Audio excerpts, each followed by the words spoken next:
Hallo meine Lieben und herzlich willkommen in meinem kleinen Eckchen hier auf Twitch und wie immer auch herzlich willkommen an alle, die später auf YouTube reinschalten. Wie immer findet ihr alle Quests oder was auch immer wir heute treiben in der Beschreibung als Timecode oder halt in der Kapitelauswahl. So, es ist immer noch großes Sommerevent in Genshin Impact, aber ich habe mal nachgeschaut, weil wir haben ja letztes Mal mehrere Nebenmissionen schon gemacht und nur um sicher zu gehen, ob wir alle haben. Nein, eine fehlt tatsächlich.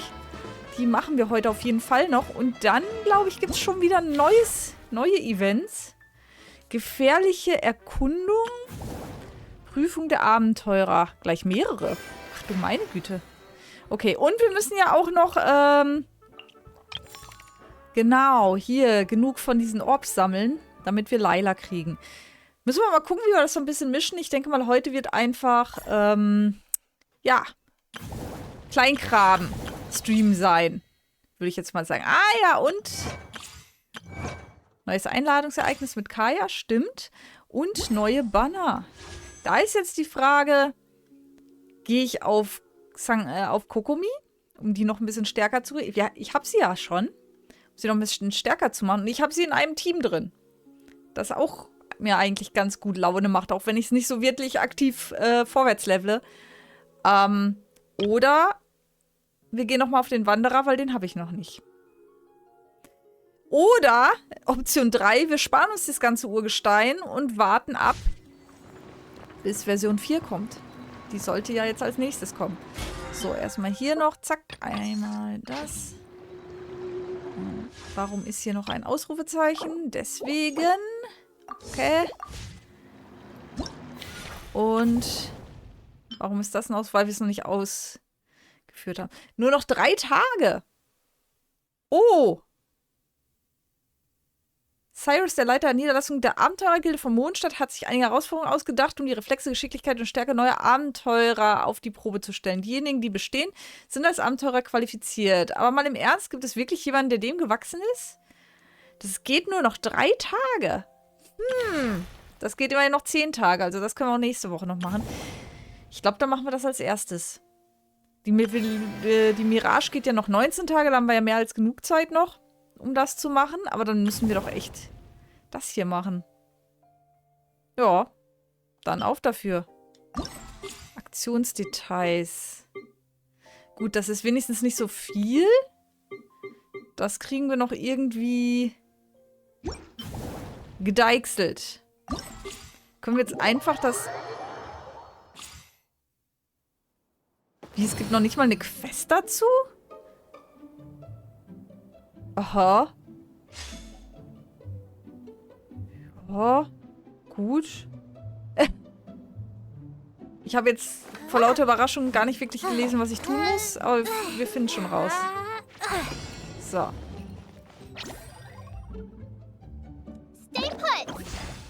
Okay.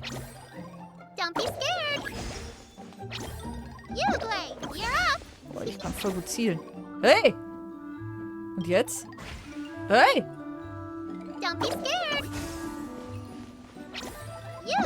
Ach so.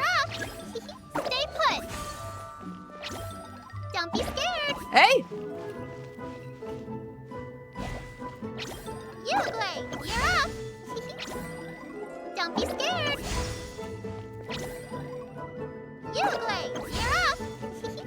Wir müssen jetzt 90 Mal treffen, oder was? Naja, nicht ganz.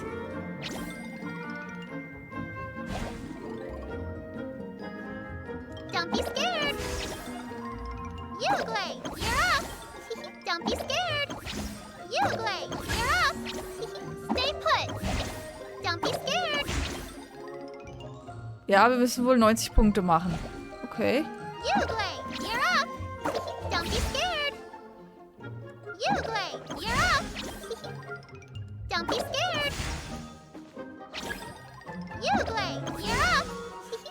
Das können wir jetzt den ganzen Tag treiben. Hey! Ach Mann!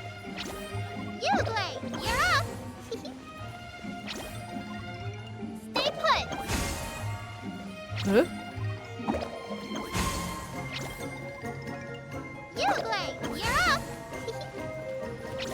Och, geht weg.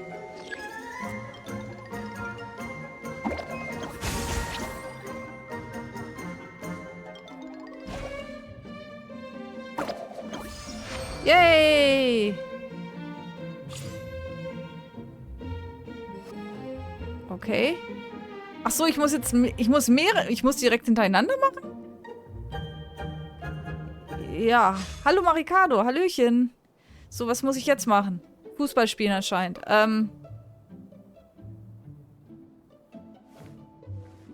Wie jetzt? Wie soll ich denn... Jetzt die Pfoten. Oh Mann. Ihr seid ja gut. Gut, dass hier die Zeit relativ großzügig bemessen ist. So.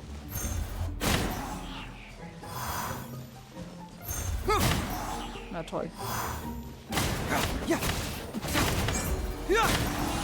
So.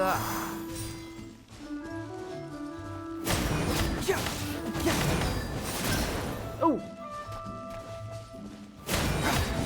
Da rein.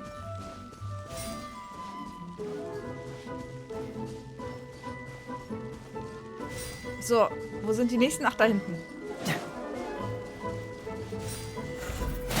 Hui. Okay. Ich weiß nicht, wofür ich hier die Punkte einsammle, aber... Nee, ihr verschwindet garantiert nicht. Mist.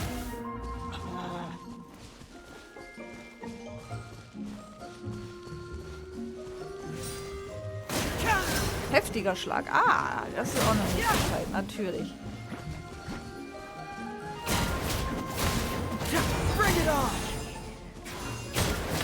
Jetzt geh schon da rein! Mann, ey.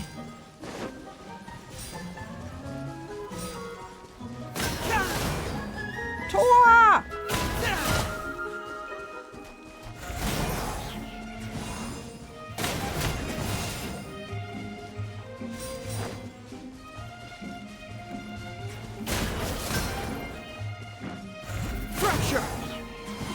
Also.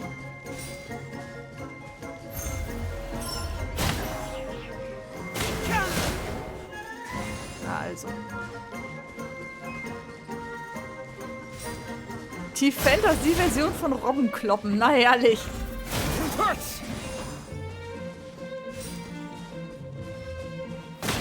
Jetzt habe ich fast ein schlechtes Gewissen hier wegen dir. So. Häng.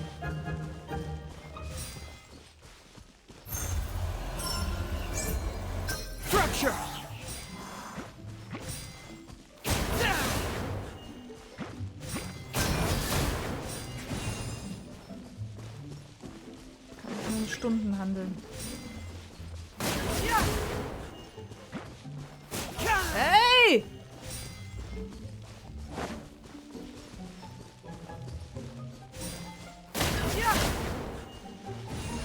So. Dass ich die hier alle nacheinander machen muss. Schildbrecher. Elementarfähig schon, um die Schilde der von Gegnern so direkt zu besiegen.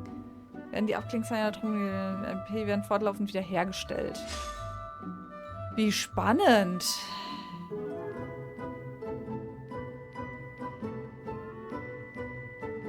Hallo, ist jemand zu Hause? Aha.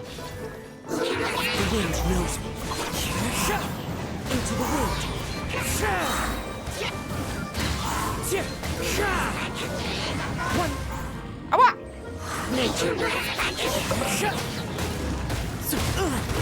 That hurts! As one with wind and cloud!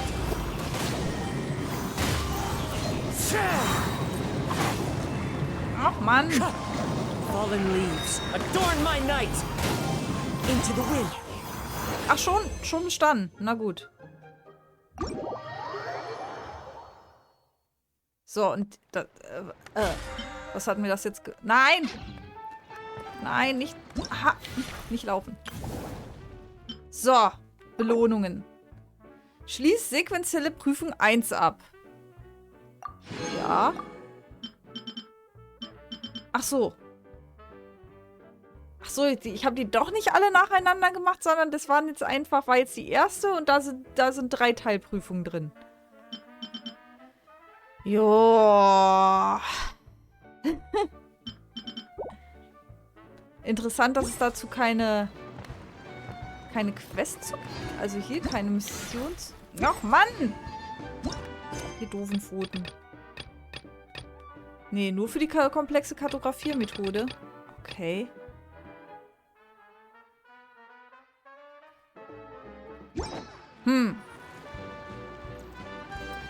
Okay. Interessant. Brauchst nicht haben, zu Basa wäre stolz. Kein schlechtes Gewissen haben, genau. Okay. Tja. Ja gut, das geht noch 3 Tage. Ich sollte es heute auf jeden Fall fertig machen. Aber ich habe keine Lust drauf.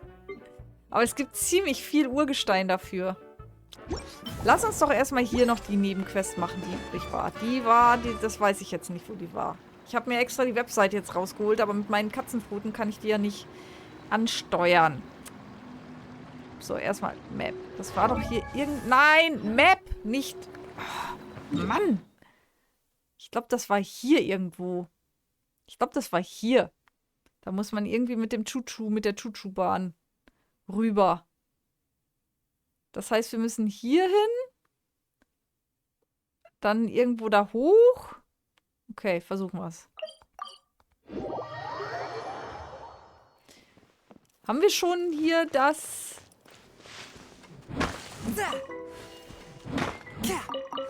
Minispiel gemacht hier in der Ecke? Ich weiß es nicht. Lass es uns nochmal machen. Sonst machen wir es zum 3. Mal, glaube ich. So, Kicherfuchs war es, genau.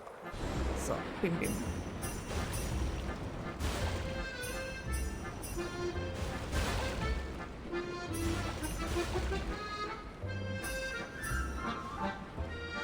Brem, brem.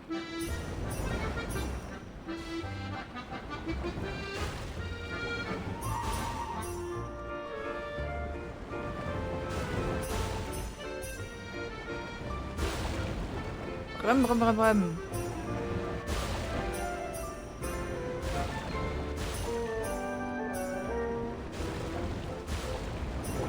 So.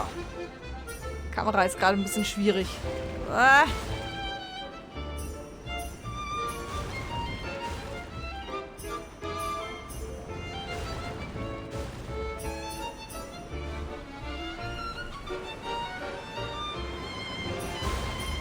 Ich glaube, das hatten wir noch nicht.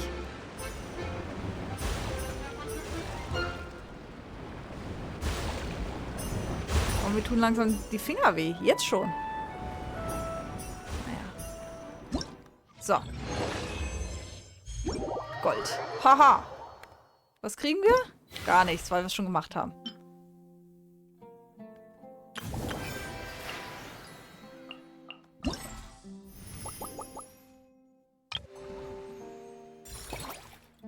Natürlich haben wir es schon gemacht. Ach, wir haben sogar schon alle gemacht? Nee. Moment. Nee. Kicherfuchs. Ja, anscheinend haben wir den schon gemacht. Ah. Na gut. Einfach, weil es so schön war, haben wir es nochmal gemacht. Weil es so viel Spaß macht. Hier ist oben irgendwo ein Collectible. Da komme ich wahrscheinlich nur mit der Bahn dran. Wie komme ich denn jetzt hier zu dem Bahnhof? Da. Okay.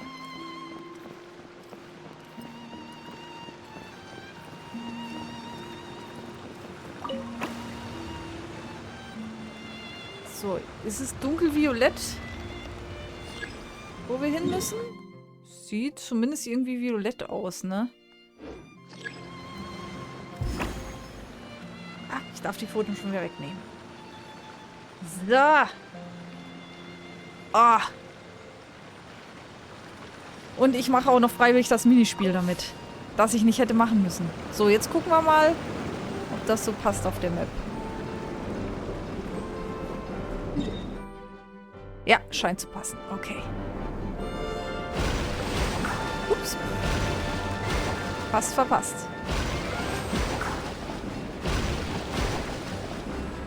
Map, map.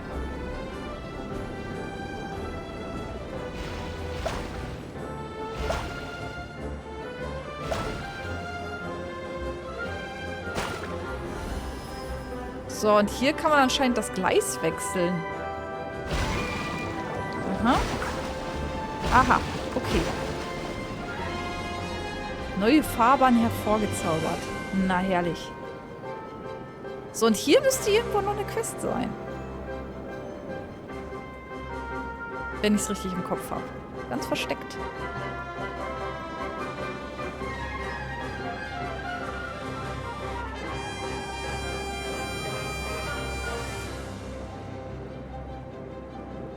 Kann ich nicht schneller? Nein, kann ich nicht. Map, map.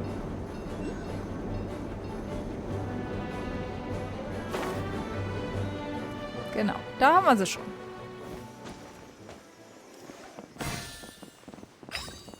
Wie sieht es eigentlich mit diesen Gutscheinen aus? Da habe ich ja eigentlich schon zumindest das Wichtigste eingesammelt.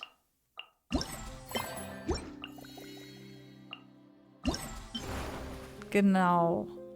Ah, 10 mehr und ich kriege noch ein bisschen Geld dazu. Warum auch nicht? Aber gucken wir jetzt erstmal gleich hier. Ich habe hier noch irgendwo was gesehen.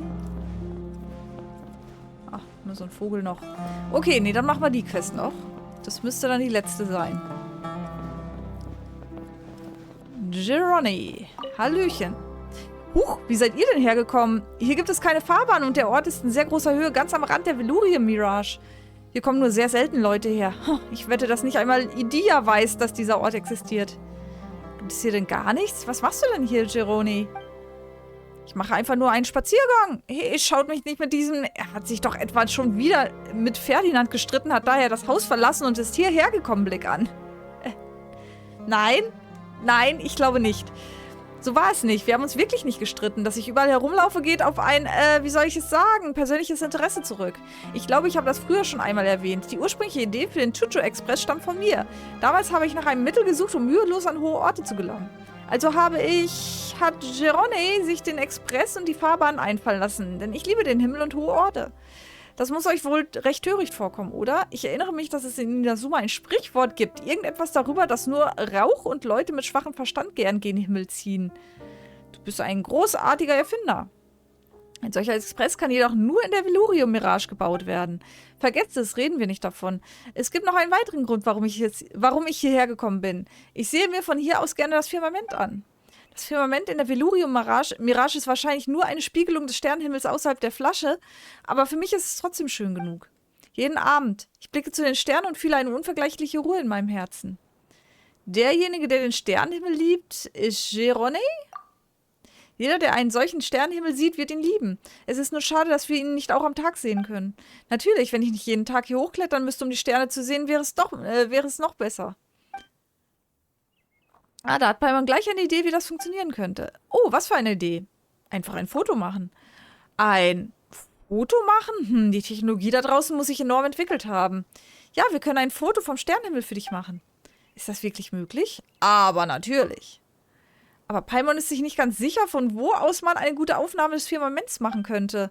Ah, genau hier. Nachts kann man von dieser Plattform aus den schönsten Sternenhimmel sehen. Deshalb bin ich auch hier hochgeklettert. Also gut, Gironi, warte du auf unser Foto. Okay. Oh. Nachrichten.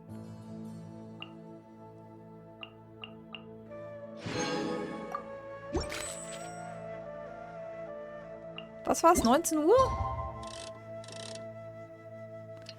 Hallo Tron. Schönen Abend dir. Ich bin enttäuscht, dass sein Kumpel Ferdinand heißt und nicht Moe. Oder Mo? Wieso?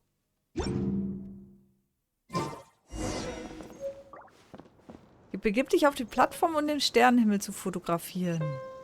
Ah. Okay.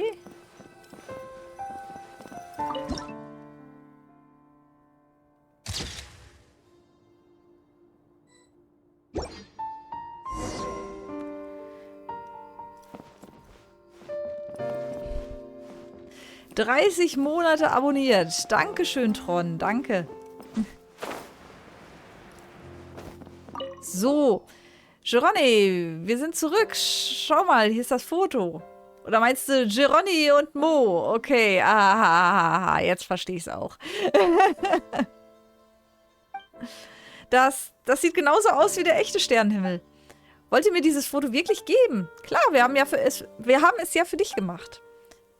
Danke, vielen Dank. Ich hätte nicht gedacht, dass jemals so eine großartige Technologie zu erleben. Jetzt gibt es also eine so fortschrittliche Technologie. Eines Tages kann vielleicht außerhalb dem Mirage auch ein Chuchu-Express gebaut werden. Ein wirklich wunderschöner Sternenhimmel. Wenn es doch nur damals schon diese Technologie gegeben hätte, dann hätte er sich jederzeit dieses Firmament ansehen können. Ach, das war's schon. Ach Gottchen. Aber eine große Truhe. It was worth the trouble. Aber eine große Truhe. Immerhin. So, da ist noch irgendwie eine Mission. Wie kann ich die denn aktivieren?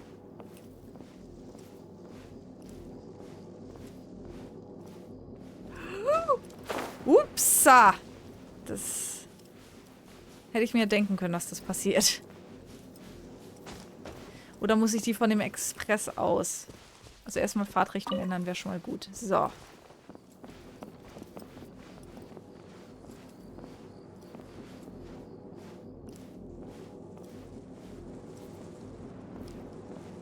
Ich komme nicht dran.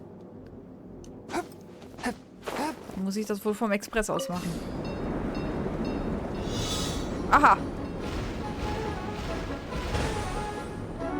Okay, es hat sich von selbst aktiviert. Verstehe.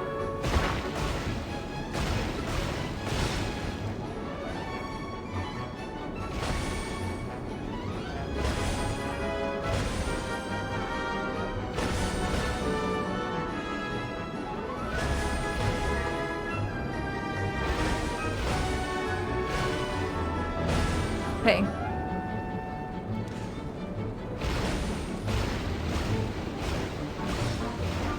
Einfach durchballern. Auch gut.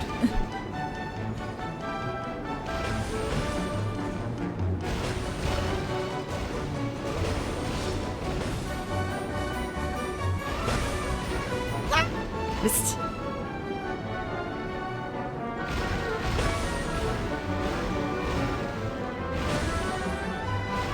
Ey, schieb nicht alles da weg.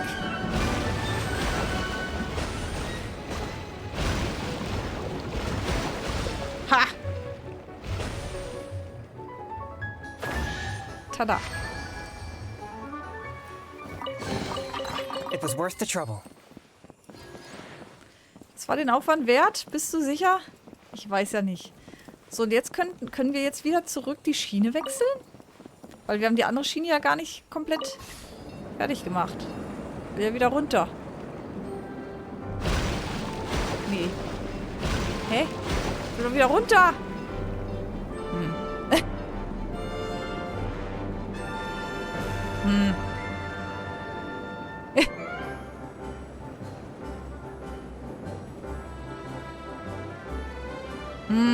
Wie komme ich denn jetzt wieder auf die andere Schiene?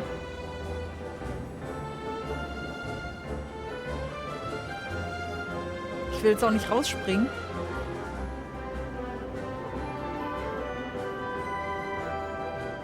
Guck mal, da hängt noch so ein Ballon. Warum? Haha.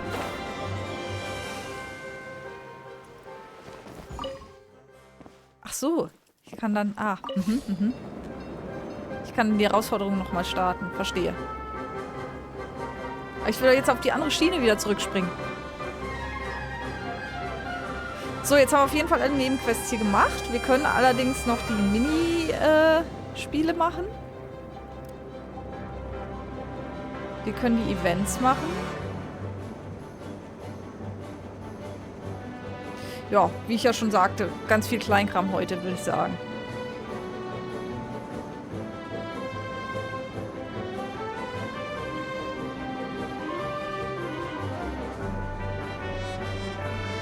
So, ich muss doch irgendwie dann darüber hüpfen können wieder.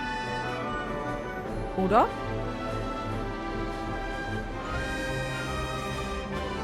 So, eigentlich jetzt hier... Da, genau, die Schiene wird es doch wohl sein. So. Tada. Und da muss ich jetzt aber wieder zurück, weil hier komme ich ja her. Also muss ich nicht, aber kann ich tun. Da ist noch eine Truhe.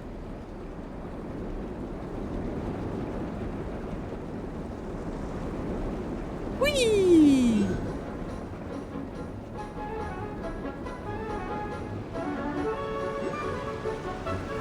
Oh Gott, da ist ja noch ganz viel. So. Kann man Fahrtrichtung ändern? Zack. Und ab dafür. Jetzt fahren wir einmal da durch. Müssen wir halt aufpassen.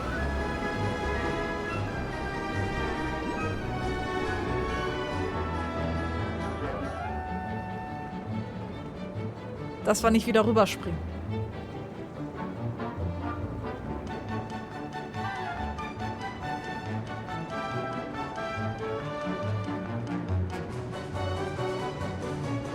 Erinnert mich so ein bisschen von der Mucke her an Kingdom Hearts.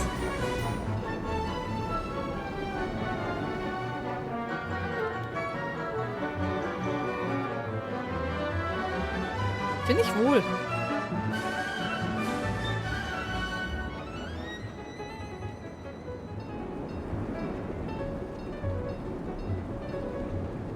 So, okay, hier gibt es auch eine Quest. Eine eingesperrte Truhe.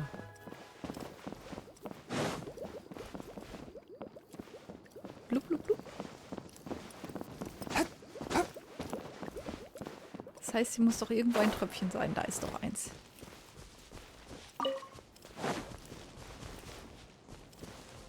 Beweg dein Popo. Auf. Na komm schon.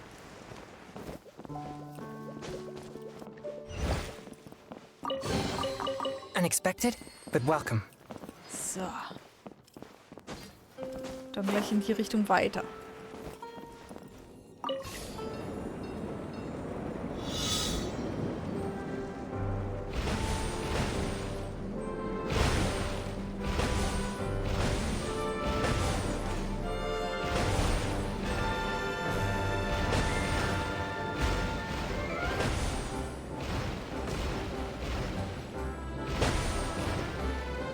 Upsa. Ich habe die falschen erwischt. So. Wie soll ich nach oben hinkommen? Ah. Okay. Nee.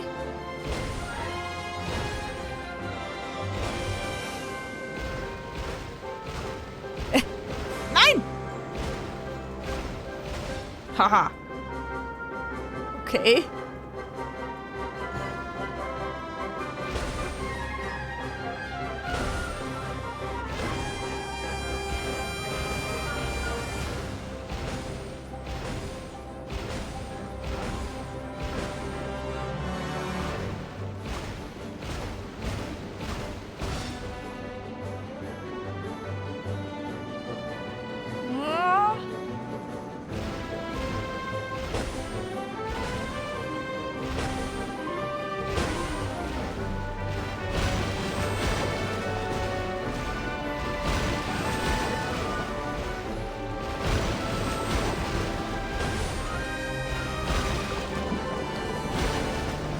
Oh Gott, was eine Strecke.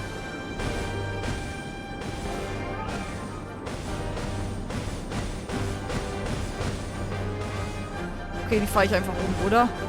Scheint so. Ach, jetzt bin ich wieder am Anfang. Tada! Voll gut.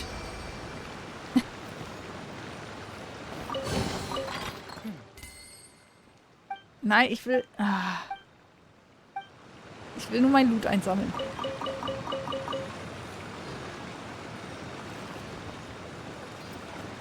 Ach, hier gibt es auch überall für Urgestein. Hei, hei, hei, hei, hei. Da hinten ist noch eine Truhe. Du Tröpfchen, kommst du mit? Nein? Mist. So, Frosch.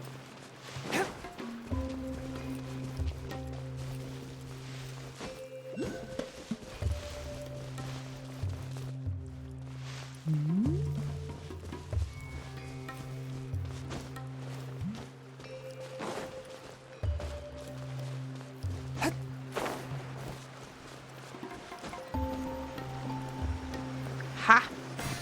Unten.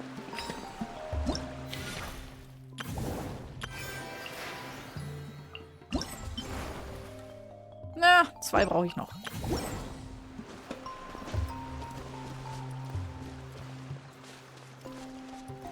So, wer schließt mir die Truhe auf?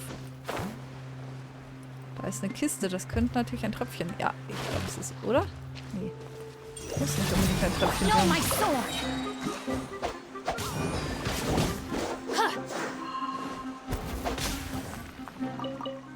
Nee, du bist kein... Doch, habe ich dich gefunden. Haha!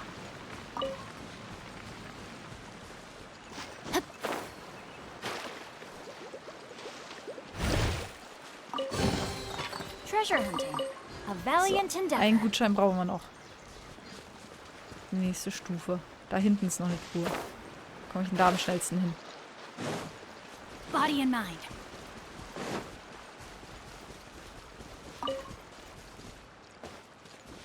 Ist ja auch noch eine. Okay. Oh, oh.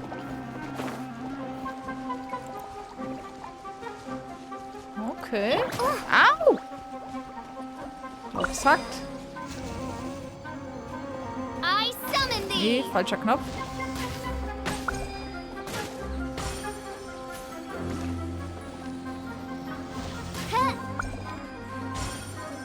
Hä? Ach so, sie hat immer auf Ost geschossen. Das bringt natürlich nichts. Ich glaube, ich muss nicht in die Richtung.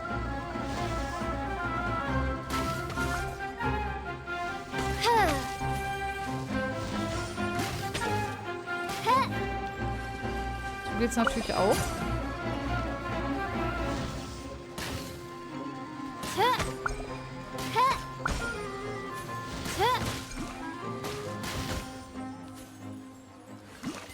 So, habe ich jetzt was davon? Nee. Offensichtlich nicht. Jetzt habe ich aber hier hinten einen Weg freigeschaltet. Da scheint auch...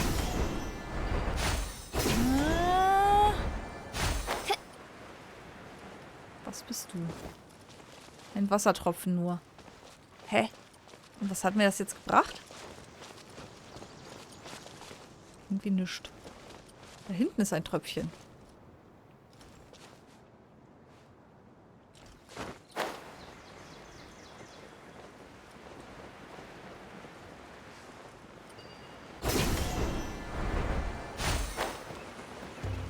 Du hilfst mir doch sicher weiter.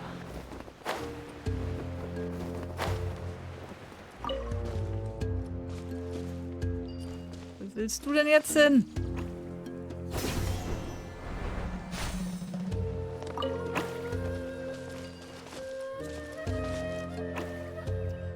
Ach Mann, drück dich doch nicht hier.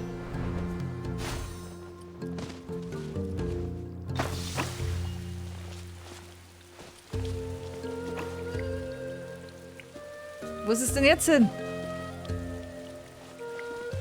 Hä?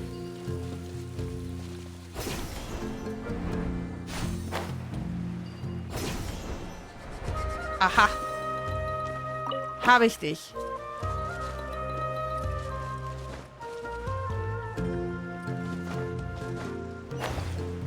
Na also, geht doch.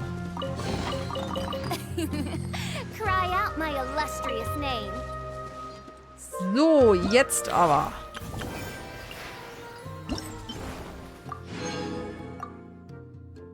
Ja, das sieht doch schon ganz gut aus. So, aber eigentlich müssen wir, also das Wichtigste jetzt noch zu machen sind die Mini-Attraktionen. Damit wir da die Orbs kriegen. Dann lass uns doch zumindest mal hier nochmal die Kicherfuchs-Patrouille fertig machen. So, die 2. Wo ist die 2? Kann ich hin teleportieren? Nein, natürlich nicht. Das wäre zu einfach. Also zumindest nicht direkt. Hier ist da durch. Na gut.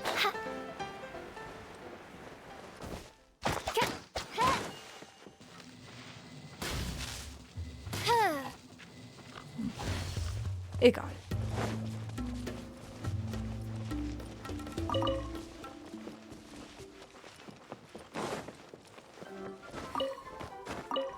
So.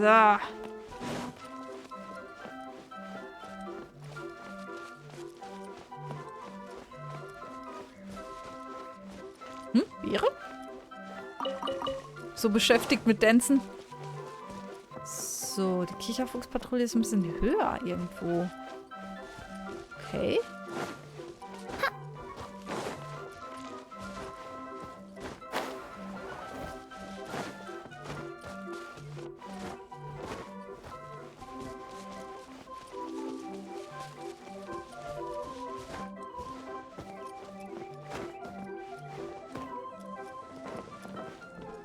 Wo denn? Im Baum? Wie komme ich da hoch? Da ist ja eine Plattform. Ich muss mir irgendwas ausdenken, wie ich da hochkomme. Da ist ein Seil. Da hinten. Ist nichts zum Hochziehen.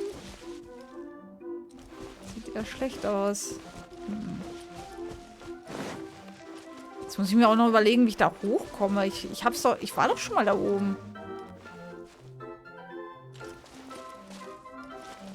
Vor allem die Kicherfuchs-Patrouille wird mir angezeigt, dass sie ungefähr auf gleicher Höhe ist. Ach, hier. Ah. Oh.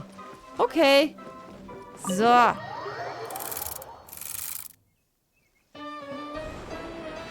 Möp.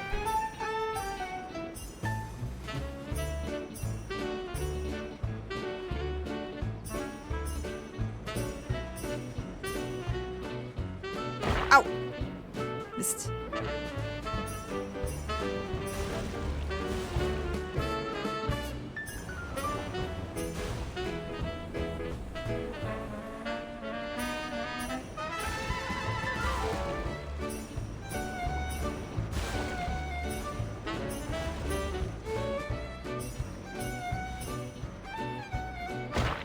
Mist.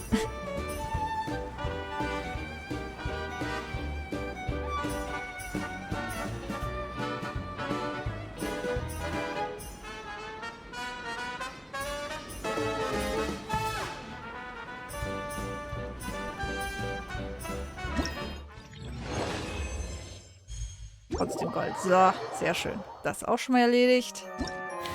Ihr macht Party, das ist schön für euch. So.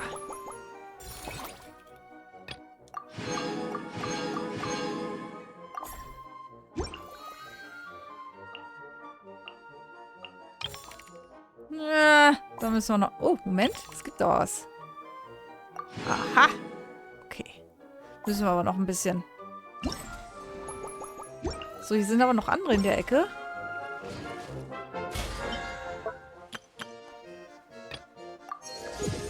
Aha.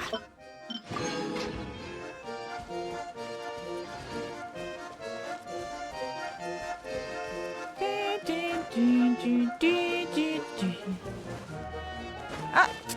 Ah.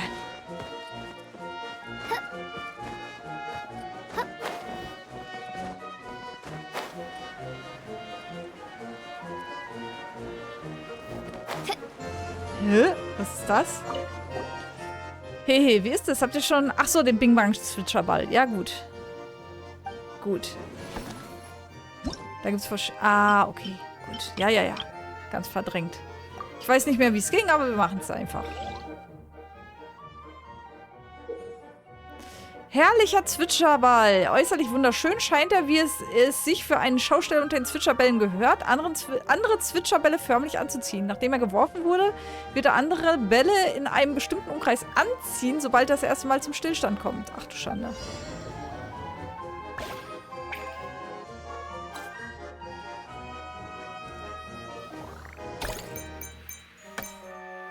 Ah! Nein.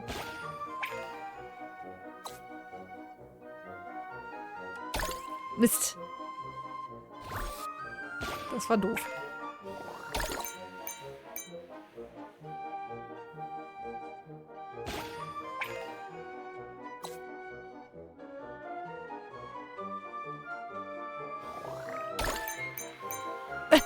Toll.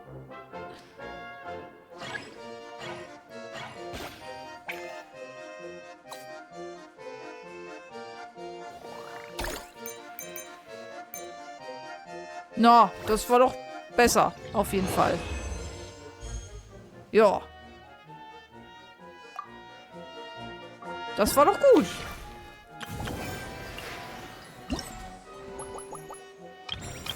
Nicht das geilste Minispiel, aber hey. Ihr kommt zurecht.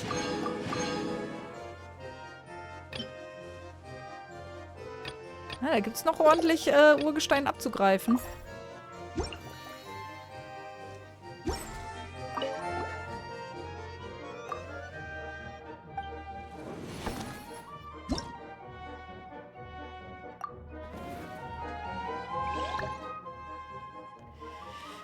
So. Okay. Unbeholfener Zwitscherball. Ja, schon mal gut. Ha!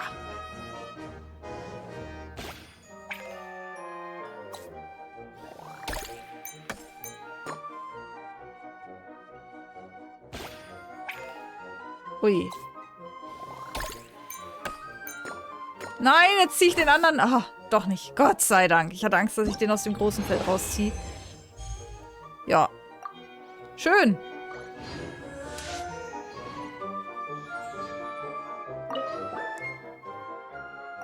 Das geht wenigstens relativ schnell. So.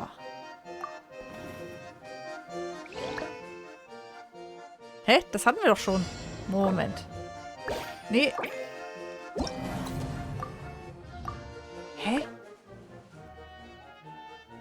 Das hat... Nein! Stopp! Stopp! Aus!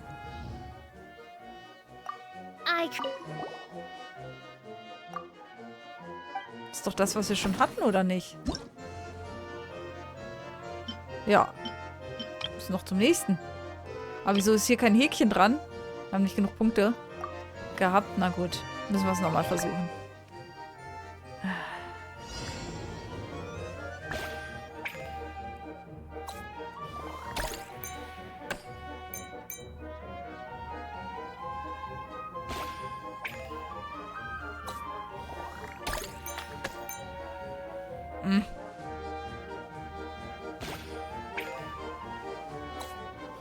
Nee. Ah, doch. Ah! Ich glaube, das war nicht gut.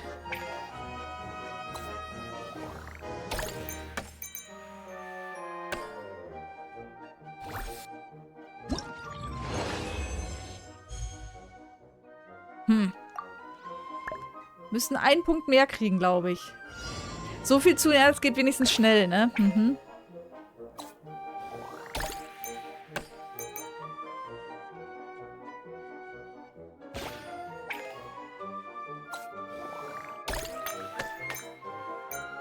Oh!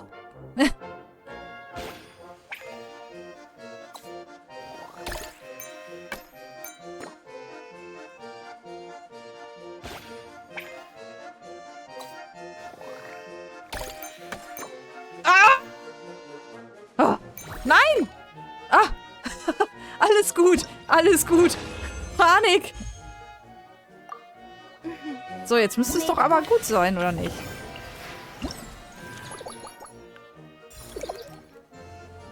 Erreichen. Ich musste doch nur 10 machen. Komisch. Ich sah aber gerade so aus, als hätten wir das nicht erledigt. Da war doch kein Häkchen dran. Jetzt ist ein Häkchen dran.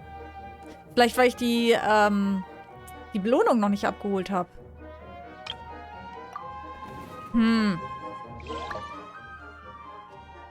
Ach du Schande. Okay.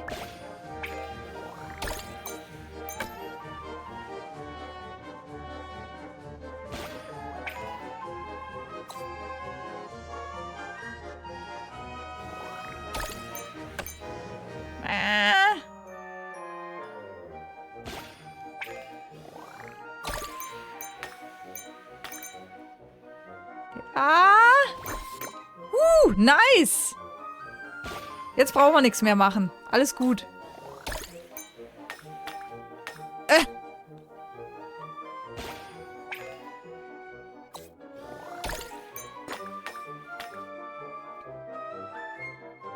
Alles gut, das liegt super.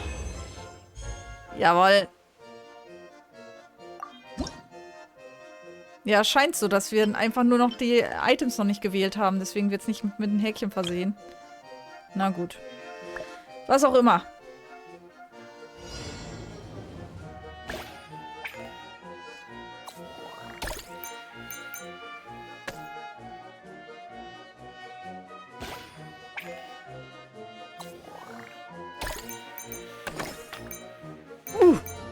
Ja, nice.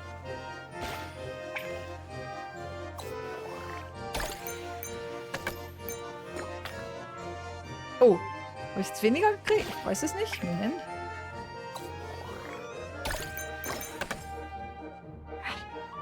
Bisschen weiter hätte da rutschen können. Oh, oh, oh. Der ist ins Aus.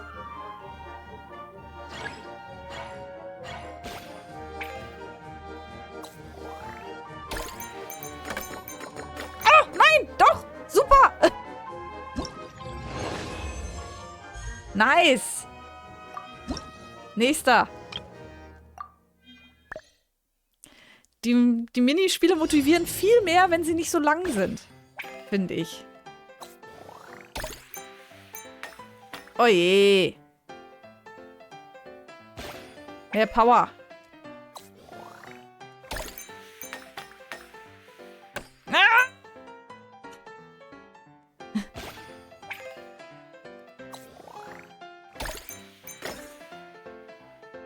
Oh, warum nicht?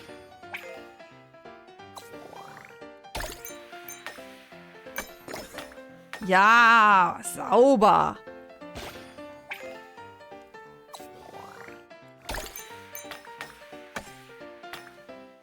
Na, das bringt nicht viel. Das ändert nicht viel.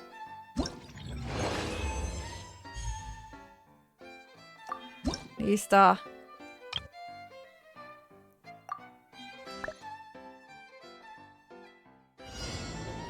Oh Jemini. Ach du Schande.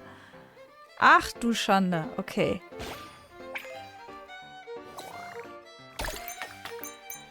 Ah!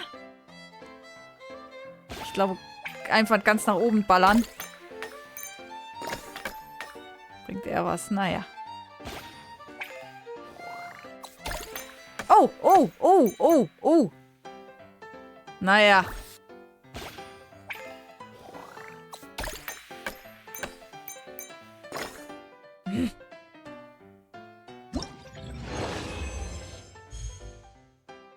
Das müssen wir normal machen. 12 müssen wir kriegen.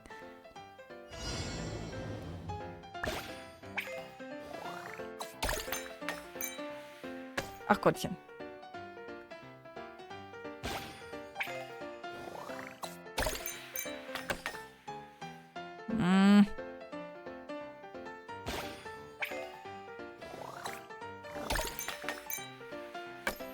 Na. Ah.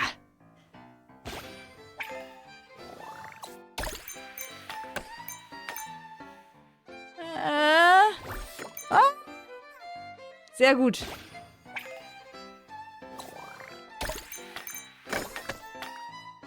Ja, wunderbar. So muss das sein. Ich glaube, das war die letzte, ne? Ja, sehr gut. Haben wir das auch erledigt. Sehr schön. Was machen wir als nächstes?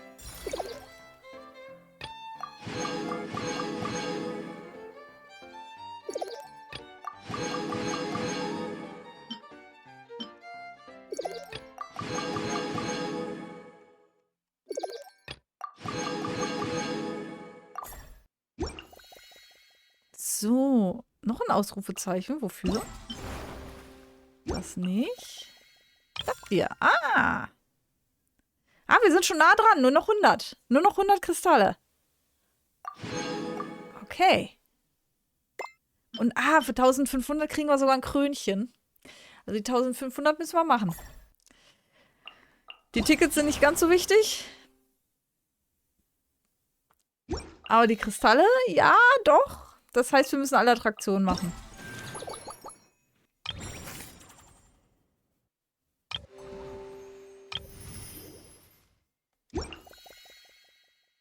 Aber müssen wir jetzt nicht alle machen.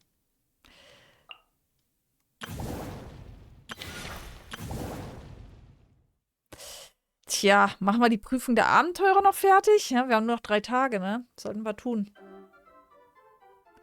Ach, das ist so ein Minispielfest. Mir ist irgendwie eher nach Story heute. Mal gucken.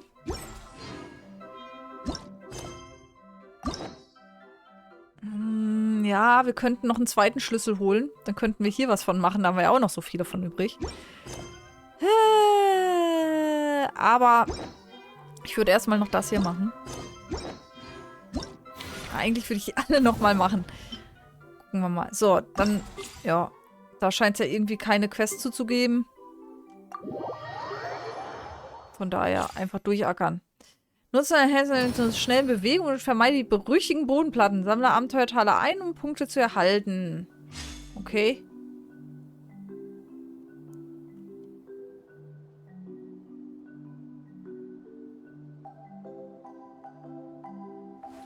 Wait.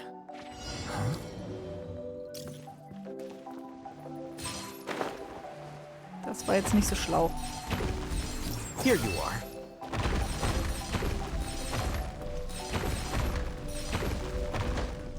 Ah, Mist.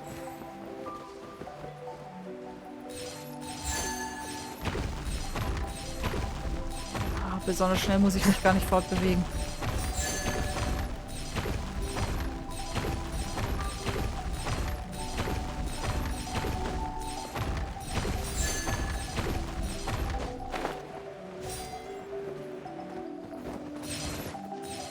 Tja, wie komme ich wieder nach oben?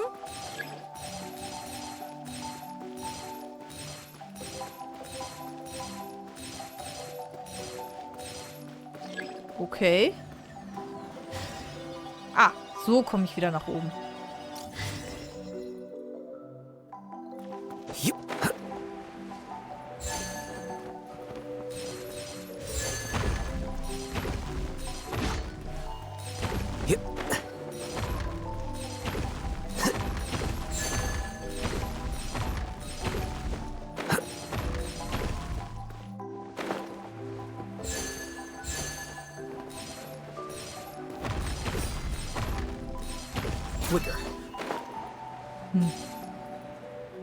Funktioniert ja alles super hier. Halt die Inventarfähigkeit gedrückt. Okay. Hab's eh geschafft. Alles gut. Für einen Wanderer, um abzuheben und dich zu bewegen, und sammle Abenteuertaler ein, um Punkte zu erhalten. Es können ebenfalls Abenteuertaler auftauchen, in denen du Wonne-Ballonkanonen angreifst und zerstörst. Aha.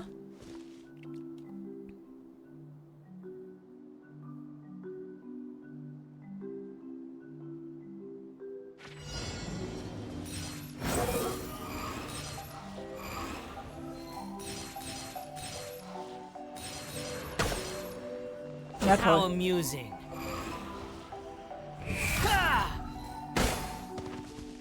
Toll.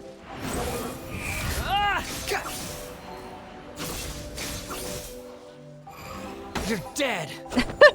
Ich bin, du bist tot, genau. Nicht ich, der ist tot.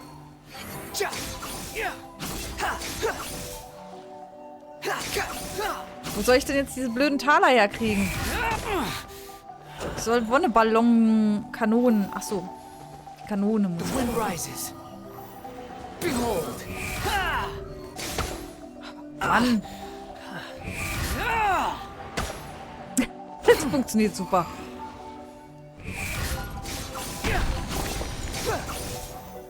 Squall and fury.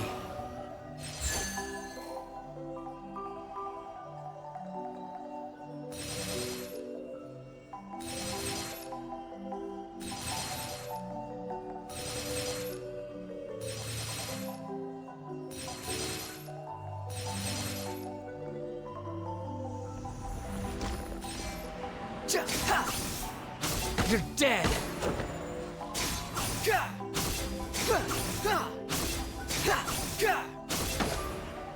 How amusing. That's far enough.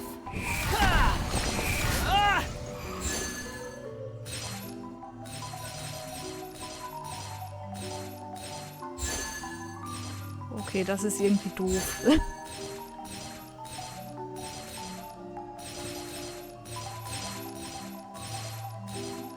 Das ist irgendwie doof.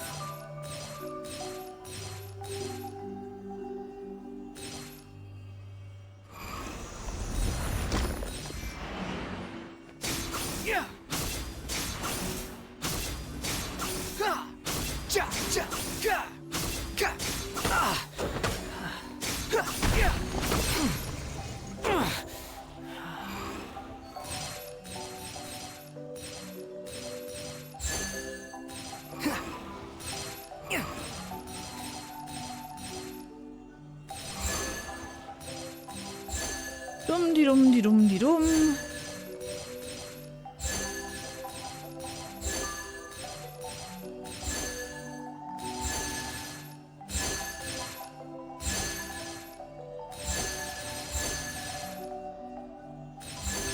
Gleich haben wir's. So. Nutze Angriffe, um die explosiven Felsen zu zerstören. Ach, das Ding kenne ich doch schon. Ja, ja.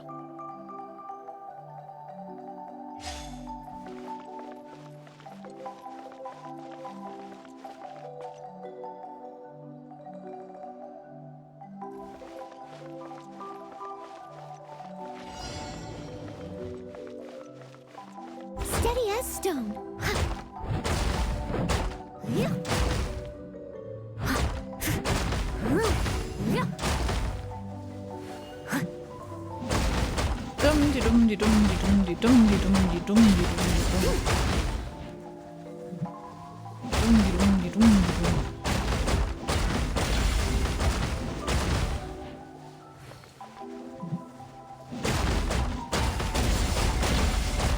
Einfach zerstören.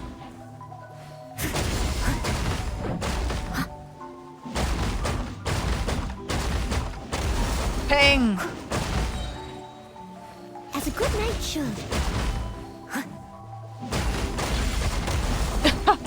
Alles zerstören.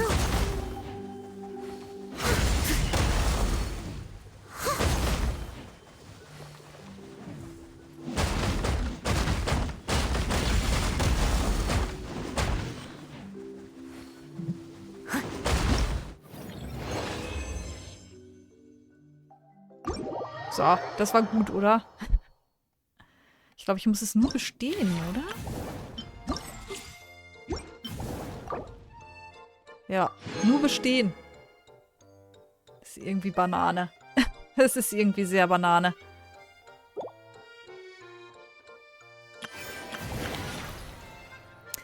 Ein Abenteurer aus Lie ist anscheinend bei seinen Untersuchungen in Schwierigkeiten geraten, als er für die Abenteurergilde die Vermessung von Bergen und Flüssen in Sumeru durchführte. Hilf ihm dabei, der Gefahr zu trotzen und die Erkundung abzuschließen. Das hat wenigstens ein bisschen Story. Auftragsziel Sumeru. Na gut. Ah, das ist in unseren Kampfherausforderungen wieder. Ach, das ist doch alles langweilig heute. Mir ist nach Story. Ist die Frage, welche Story wir machen. Wir einen Legendenauftrag machen, obwohl so ein Einladungsereignis haben wir auch schon lange nicht mehr gemacht, ne? So, guten Tag. Peishu. Ach, diesmal werde ich es Lan wieder schwer machen, aber es geht nicht anders. Es gibt so viel zu tun und ich kann das nicht alles allein schaffen. Ich habe wohl keine andere Wahl, als die Einreichung der Kartierung erneut zu verschieben. Wenn das so weitergeht, werden meine Lebenshaltungskosten hier in Sumeru die Anzahlung übersteigen. Aber das Schlimmste von allem ist Lans Wut. Was macht denn ein Abenteurer aus Lie hier? Hey, Abenteurer! Was ist los? Darf man sich nicht am Fluss ausruhen? Nein, wir sind nur ein bisschen neugierig. Ein Abenteurer aus Lie erscheint in Sumeru. Ja, das ist selten. Außerdem ziehst du so ein verzweifeltes Gesicht. Deshalb wollen wir fragen, ob du Hilfe brauchst. Ach so, mein Name ist Peishu. Und ihr zwei? Wir sind Paimon und Matzo. Also, Peishu, was machst du hier in Sumeru? Ah, hast du dich etwas verlaufen? Die Kleine heißt also Paimon. Du denkst, ich habe mich verlaufen? Was ist so lustig daran? Ich gebe dir dafür 3 von 5 Punkten. Unter normalen Umständen wäre das nicht so lustig, aber einen Kartierer zu fragen, ob er sich verirrt hat, ist schon ein bisschen witzig. Ein Kartierer? Ja, es gehört auch zu den Aufgaben der Abenteurergilde, die früheren Karten zu begutachten und festzustellen, ob sich etwas geändert hat. Leider bin ich tatsächlich ein solcher Kartierer. Allerdings bin ich nur ein Lehrling. Ich kann zwar einfache Kartierungen durchführen, aber es könnte eine Menge Fehler geben. Ich muss also in jedes dunkle Tal und jeden abgelegenen Tunnel gehen, um die detaillierte Vermessung vor Ort durchzuführen. Das macht mich fertig. Das Gelände hier in Sumeru ist so komplex und es gibt auch so viele schmale Pfade und Höhlen. Manchmal frage ich mich, ob der ganze Berg hohl ist. Ich komme überhaupt nicht voran. Und ich bin mit der Landschaft hier nicht so vertraut wie die Einheimischen. Warum lässt du nicht die lokalen Abenteurer aus Sumeru die Kartografierung übernehmen?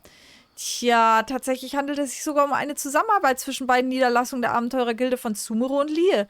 Die bearbeiteten Karten werden auch von denjenigen genutzt, die zwischen den beiden Orten verhandeln und Abenteuer reisen.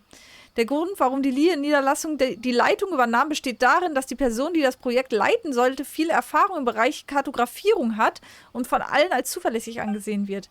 Ach ja, sie hat ähnliche Arbeiten in Yaoxing durchgeführt. Egal wie kompliziert das Gelände war, sie konnte sich mit einem Blick einen Überblick verschaffen und ihre Kartografierung war sehr genau. Dann ist sie in ein Bergbaugebiet gegangen, in die große Kluft, glaube ich, oder in die Schwarzsteinschmiede? Ich kann mich nicht erinnern. Wie auch immer, als wir ihre Karte sahen, schämten wir uns alle für unsere eigenen Fähigkeiten. Auch die Abenteurer, die von ihr gezeichneten Karten verwendeten, waren voll des Lobes. Da kann ich nicht mithalten. Ich habe zwar eine Karte gezeichnet, aber es gibt zu viele Lücken und alles noch einmal zu verbessern würde zu lange dauern. Ich kenne mich in der Gegend nicht aus und obwohl ich die Hilfe der Abenteurergilde von Sumeru in Anspruch nehmen konnte, war es trotzdem zu ineffizient. Wenn das so weitergeht, wird die Anzahlung, die ich erhalten habe, nicht einmal meine Reisekosten decken können. Oh, so bemitleidenswert. Aber wir kennen uns auch noch nicht mit Kartierung aus. Doch Paimon kann dir helfen, wenn du auf deiner Karte markieren willst, wo ein gutes Restaurant ist. Na toll. Das ist eine gute Idee. Das nächste Mal mache ich eine Speisenkarte oder so etwas. Das wird beliebt sein. Aber jetzt geht es nicht mehr so sehr um die Kartografierung. Das Problem ist vielmehr die Vermessung. Das heißt, es gibt immer noch einige gefährliche Gebiete, die aufgrund des komplexen Geländes für die Vermessung nicht zugänglich sind. Oh, wenn das so ist, das klingt nicht allzu schwierig. Ja, vielleicht können wir auch helfen. Aber die meisten dieser Gebiete sind in der Tat sehr gefährlich und es gibt vielleicht sogar Monster, die sich dort herumtreiben. Darum überlässt du das lieber uns. Wirklich? Ich denke, dass die Vermessung mit eurer Hilfe schnell abgeschlossen sein wird, sodass die Kartografierung auch fristgerecht geliefert werden kann. Wichtiger ist jedoch, dass Reisende die aktualisierte Karte verwenden können und nicht den alten Karten in das gefährliche Gebiet folgen müssen. Nun, aber wir haben auch Bedingungen. Du musst uns die Karte mit den guten Restaurants schicken, sobald sie fertig ist. Auf jeden Fall. Ich kann jedoch erst mit der Arbeit daran beginnen, nachdem ich die Aktualisierung dieser Karte abgeschlossen habe. Ich zähle auf euch. Okay. Für jede Erkundungsprüfung stehen 4 Schwierigkeitsgrade zur Auswahl, wobei sich die Stufen der Gegner in den ersten 3 Schwierigkeitsgraden nach der maximalen Weltstufe der Reisenden richten. Der letzte Schwierigkeitsgrad auswegslos ist hingegen festgelegt, genauso wie die Stufen der Gegner in diesem. Vor Beginn jeder Erkundungsprüfung können Figuren gewählt werden. Es werden Verstärkungseffekte aktiviert, wenn eine bestimmte Anzahl von Figuren erreicht wird, die in einer einzigen Erkundungsprüfung nicht bereits verwendet werden. Die Verstärkungseffekte werden gestapelt. In der ersten Runde des Kampfes wird maximal ein Verstärkungseffekt aktiviert, in der zweiten Runde 2 und in der letzten Runde 3. Ich habe keine Ahnung. Ich verstehe nur, dass ich mich wieder prügeln soll. Okay, es gibt Urgestein. Und es ist nicht alles freigeschaltet. Also ist eigentlich nur das erste freigeschaltet. Ach, es ist der erste Tag, wo das läuft. Deswegen haben wir noch so viel Zeit.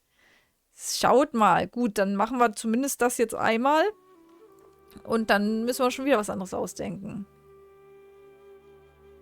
Ein Teil der Gegner wird markiert, sobald ihre LP unter 15% fallen. Ihnen werden nach 12 Sekunden 30% LP wiederhergestellt. Dieser Effekt kann nur einmal an jedem Gegner in der Herausforderung ausgelöst werden.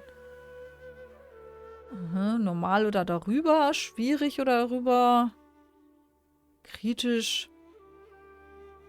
Normal reicht vollkommen aus.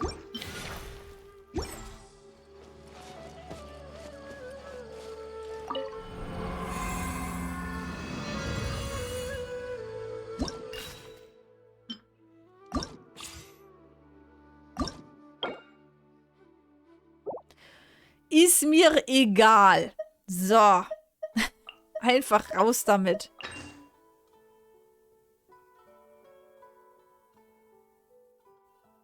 Wähle keine mehrfach verwendeten Figuren, um mehr Verstärkungseffekte zu aktivieren.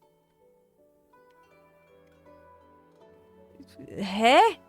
Keine von denen ist jetzt mehrfach.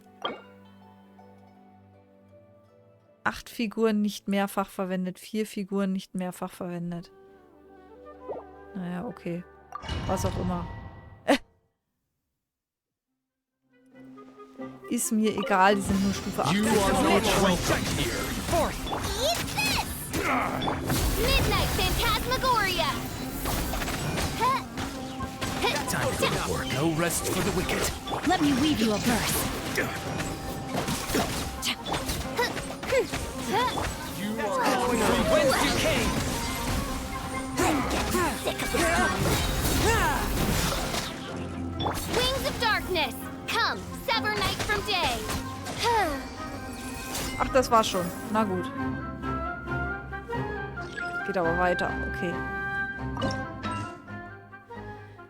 Ach so. Aha. Okay. Jetzt glaube ich, verstehe ich. Irgendwie.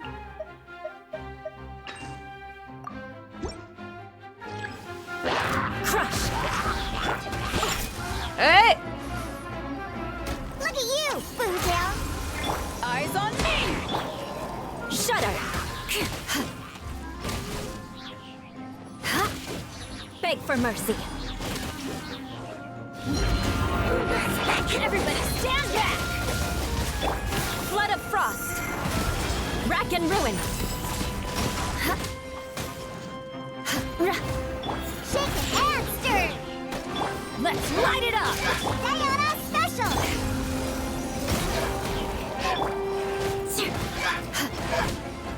Crush!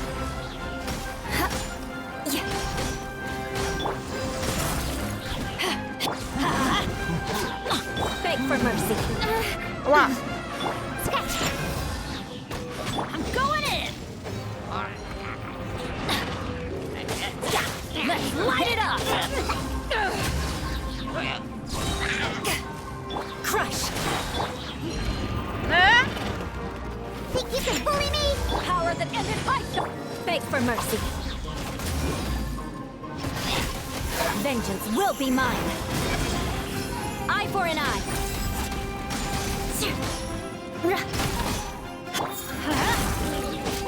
Can't handle your drink.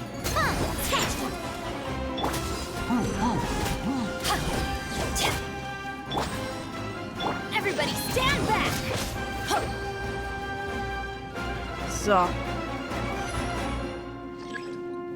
Und jetzt muss ich noch ein anderes Team verwenden. Jo, nicht? Ob das so eine gute Idee ist? Ich könnte auch hier die Truppe nehmen. Wen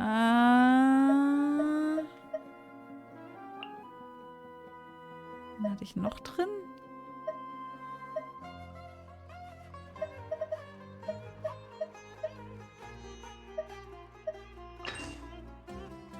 Ich weiß nicht, ob das so gut ist.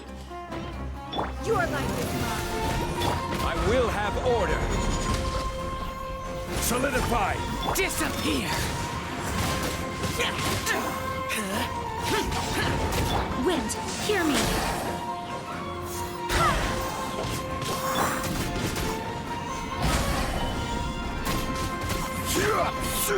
It's nothing. This is order. Gather. Submit. Geht das auf Zeit? Nee, dann überlebe ich das hier schon irgendwie.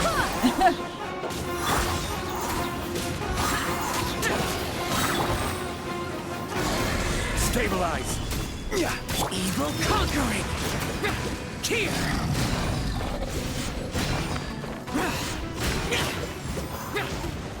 I will have order. Gather. Barbados, guide us. Forest flame. Give up. Foreign. Your life is mine. Solidify. It's nothing.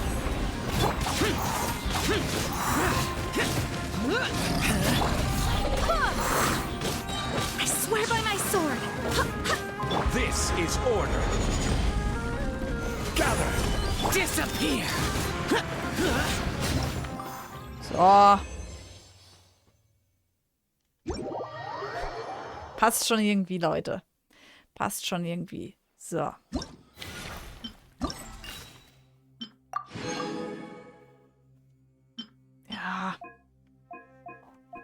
Die füllen jetzt noch ein bisschen auf, bis dann das nächste große Update kommt.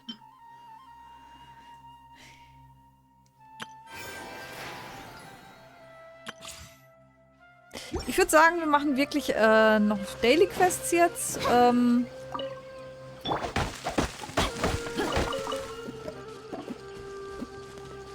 Und machen dann ein Einladungsereignis.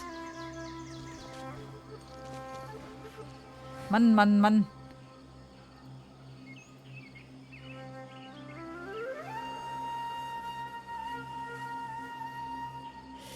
Die Spambots wieder. Time to act.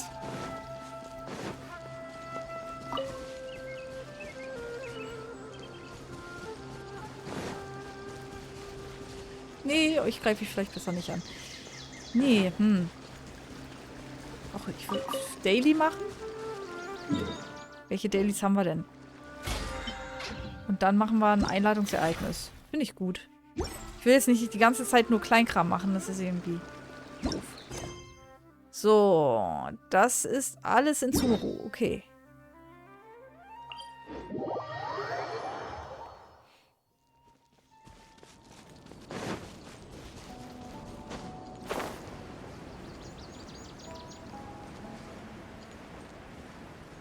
Ich überlege gerade, ob wir noch also Kopfgeldjagd oder sowas machen. Weil Ansehen in Zuru habe ich immer noch nicht auf Maximum und jetzt kommt demnächst schon Fontaine. Dann komme ich ja gar nicht mehr hinterher. Ich muss echt noch mal ein bisschen Trophäen grinden.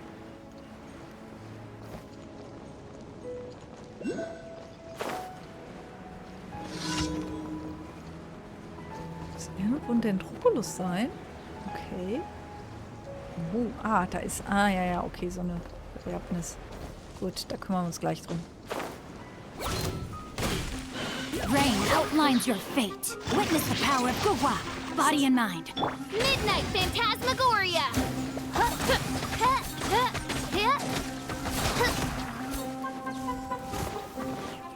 I summon thee.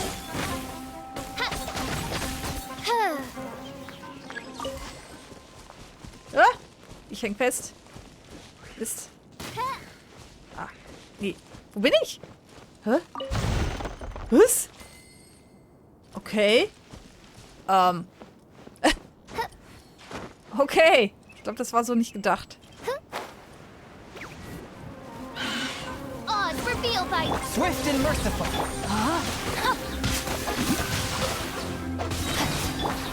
Submit for judgment.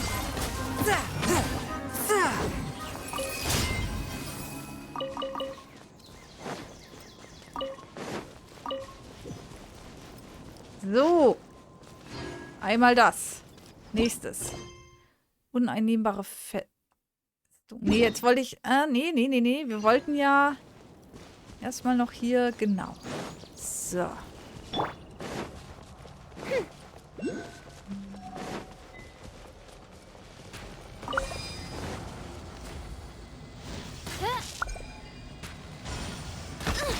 insubordination.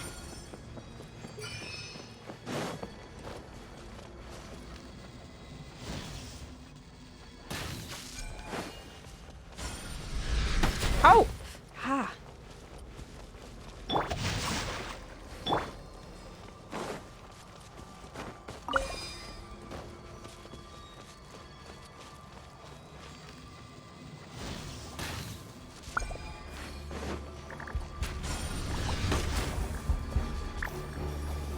By royal decree, let me weave you a verse. A touch of frost. Ja, das baut sich jetzt wieder hier so auf. Ich weiß nur nicht, wo ich es loswerde. Spirit Blade. Ach, da. Attack. Alles gut. So.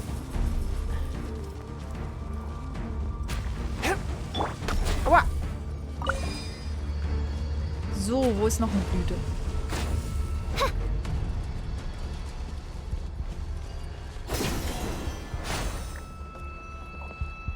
Aha.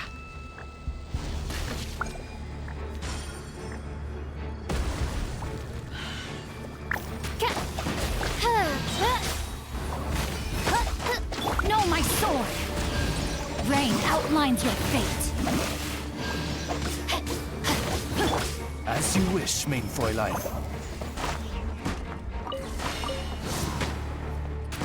Schießen die schon hier rein?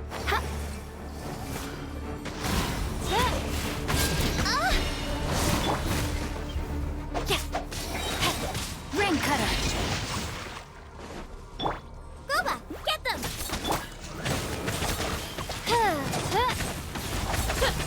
Vielleicht haben wir es doch hier. So. Naja. So ungefähr.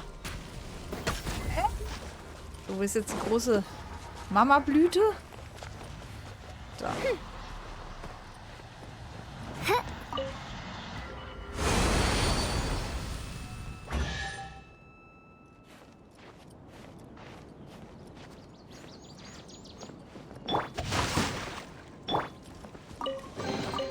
Destiny has brought me hither.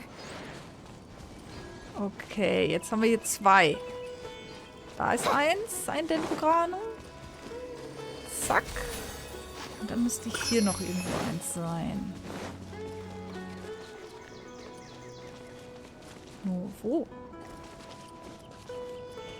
Ah. Easy peasy. Gleich 2 auf einmal. Nice.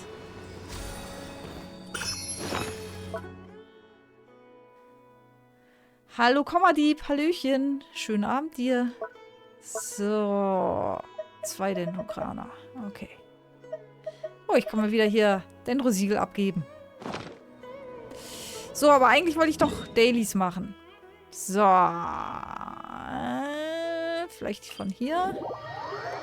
Kann ich auch gleich den Trokulus abgeben.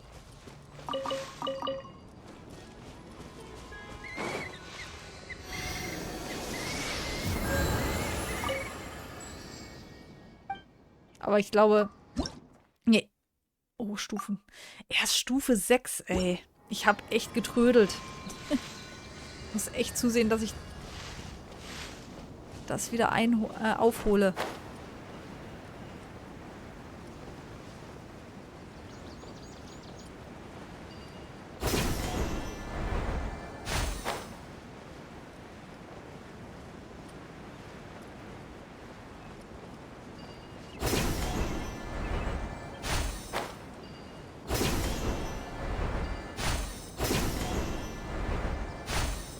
Ah, so ein Verteidigungsding.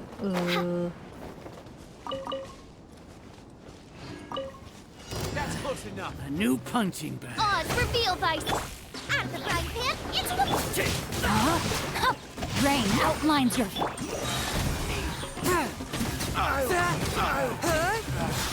Following orders. Lucky today. From whence you came. Hey, nice and Shadow Raven, let night fall. No rest for the wicked. Let me weave you a verse. I summon thee. Ach, das war's schon. Okay, gut. Na dann. Das Erscheinen des schwebenden Lichts.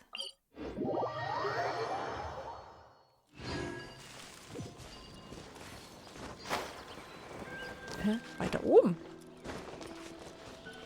Schließt die Herausforderung zum Verfolgen des schwebenden Lichts ab. Okay.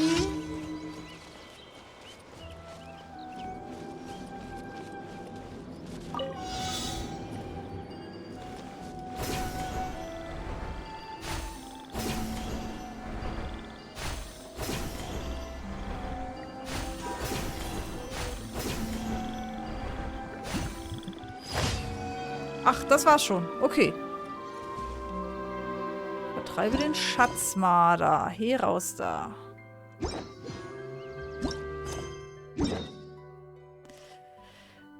Das war die Stelle, wo man so schlecht hinkommt. Mal gucken.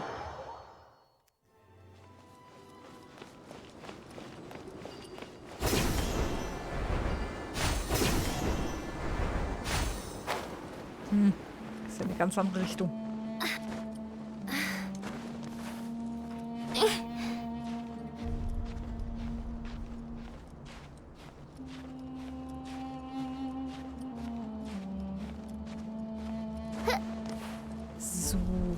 nee, doch, passt. Oder? Wir müssen irgendwie dahin.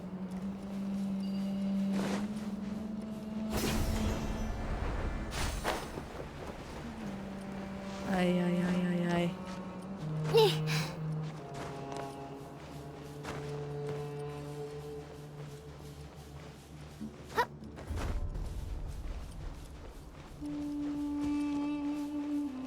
Lasst euch einfach in Ruhe, okay? Dann lasst ihr mich... Ah! By royal decree. No, my sword. Dann halt nicht. Dann werdet halt zu Steak. Mann. Nie hat man hier seine Ruhe.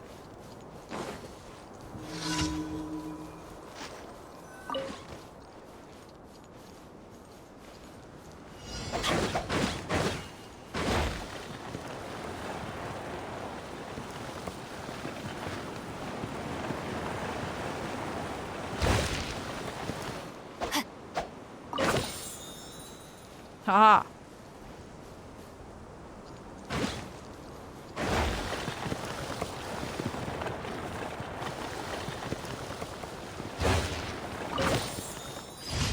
Ach, zweimal nur? Ach, easy peasy. So.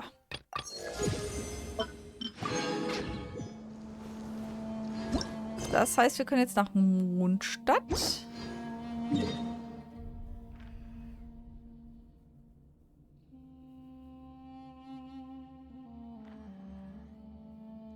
Naja, wir können irgendwo hin, wo Catherine ist. Und das schon mal abgeben. Dann haben wir auch die Schlüssel zusammen. But perfect weather for reading. Hey, what's that ridiculous look for? You look as if you're trying to decipher some Ad Astra. Thank you for So. Ad Astra.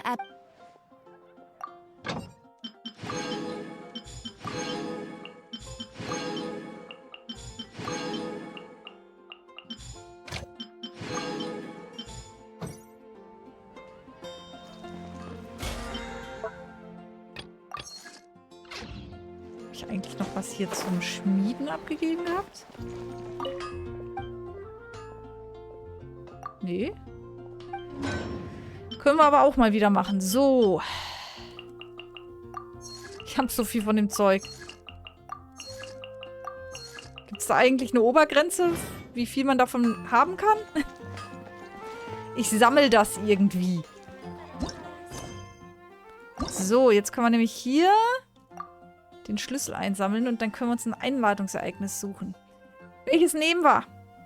Faruzan, Laila, KW, Kaya? Kaya ist ja ganz neu. Über Faruzan haben wir irgendwie so gar nicht viel erfahren bisher, ne? Die war da in diesem Wissenschaftswettbewerb. Aber so wirklich haben wir über die noch nichts erfahren. Ich glaube, ich würde die machen. Ich überlege gerade noch. Und überlege weiter. Wir schmieden. Ja, genau. Ob ich vielleicht noch schnell ein bisschen was für die fürs Ansehen mache. Wenigstens die einfachen ja, Aufträge der Bewohner. Das war wenigstens so ein bisschen noch machen.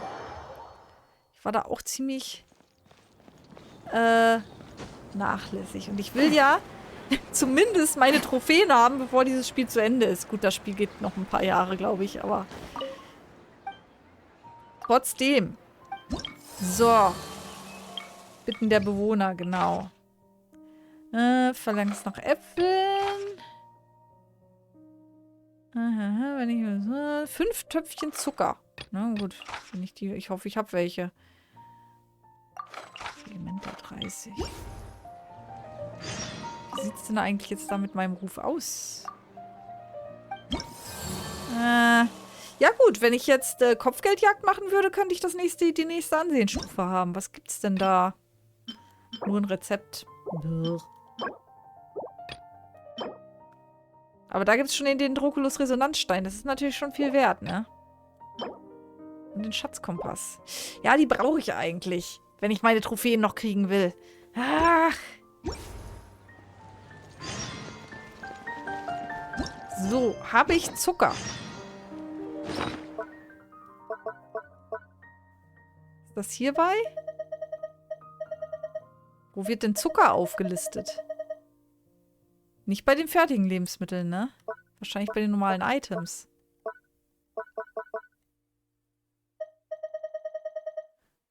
Zucker, Mehl habe ich. Habe ich Zucker? Ich habe Salz. Da ist Zucker. Ja, habe ich. Alles da. Okay.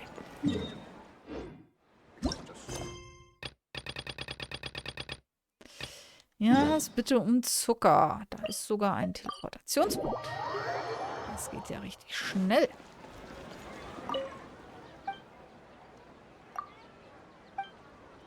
Hier sind sie.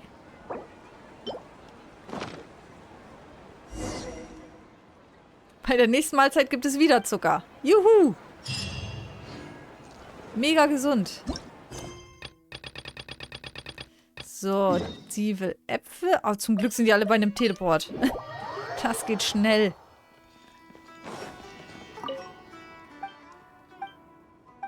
So, komm. Quatsch mich nicht voll.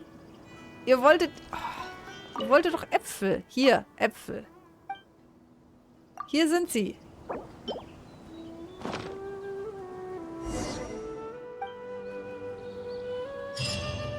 Sehr gut.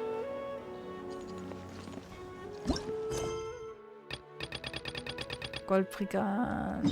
Dann müssen wir die hier besiegen. Gut. Kriegen wir auch noch hin. Ich glaube, ich brauche für eine Trophäe, muss ich noch alle Teleporter freischalten. Zumindest in der Wüste. Das habe ich auch noch nicht gemacht. Aber das ist, weil die alle im Untergrund sind. Na toll. Witness the power of Gugwa. Submit for judgment. Swift and...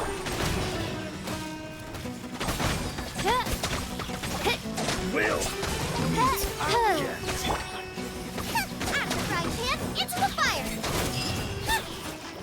So. Okay. Na, immerhin. So. Wie spät ist es? 10 Uhr. Ja. Da würde ich keinen von den normalen, von den Legendenaufträgen hier mehr anfangen. Ha, obwohl Yoimiya, Baiju, auch schon spannend, ne? Ich glaube, Baiju brauche ich garantiert demnächst für irgendein Event. Den sollten wir bald in Angriff nehmen. Aber erstmal würde ich einen Einladungsauftrag machen. Dann würde ich sagen, machen wir Faruzan. Die hat 5 Ausgänge, Laila hätte 6. Das wird noch länger dauern. Machen wir Faruzan. Schwer zu heilende Narben. Weil die ist ja irgendwie eingeführt worden. Die haben wir nicht wirklich irgendwo getroffen. Und die haben wir dann bei diesem Wissenschaftsding nochmal getroffen. Aber da gab es dieses Einladungsereignis schon. So.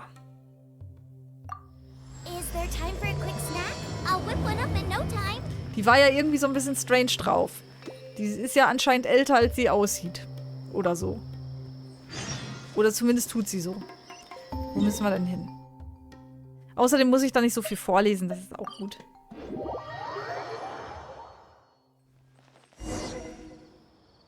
Even though most of the Academia's restrictions have significantly relaxed, I'm still a bit worried that the Matra might give her trouble. I need to stay here to keep an eye on the situation.